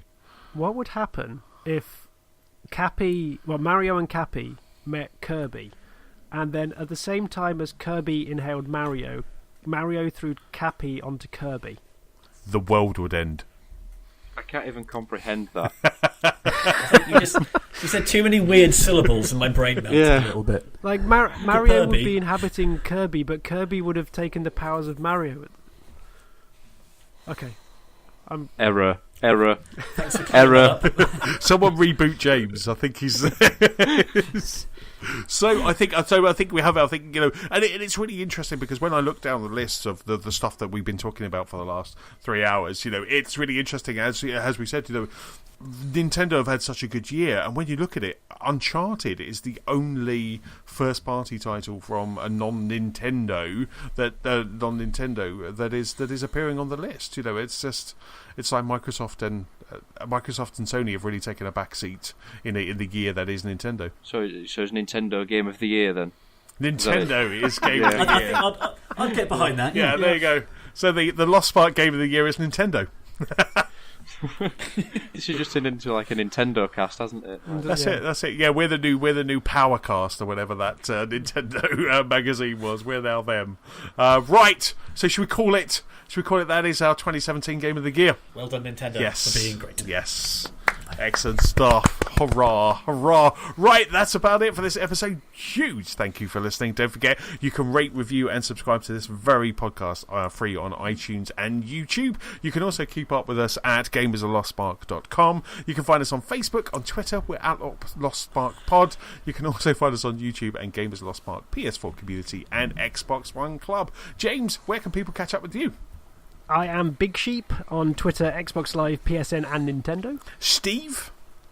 I am Steve_Carter921 on Twitter, SteveCarter921 on Xbox Live, and Cartero on PSN, and don't quote me on my Nintendo ID. If you want me, ask me. And I will, that's what Nintendo got wrong, isn't it? That they can't get rid of the friends code, can they? They do so well, but they've still got the friends code. Absolutely. Matt, do you want to pimp your social media accounts and gamer tags? Yeah, if I can remember them. I am Mapu on Twitter, MAPOOO, and I am Mapu on Xbox, which is MAP00, I think. There you go. Awesome. You're almost aligned like James, almost aligned. Yeah. Yes. For me... I keep jumping in every now and again to see if I can change it, but no, not on that. Someone's got the 00 version, is that what you're saying? Yeah. Right. It's probably James. Right, so for me, I am Chessman on Xbox Live, PS-Chessman on the PlayStation Network, and Chessman UK on Twitter. That's about it. Big thank you, guys, for that huge gaming extravaganza and celebration of 2017. And big thank you. And we'll talk to you next week. Say goodbye, guys. Bye-bye. Bye, guys. Sunshine for life!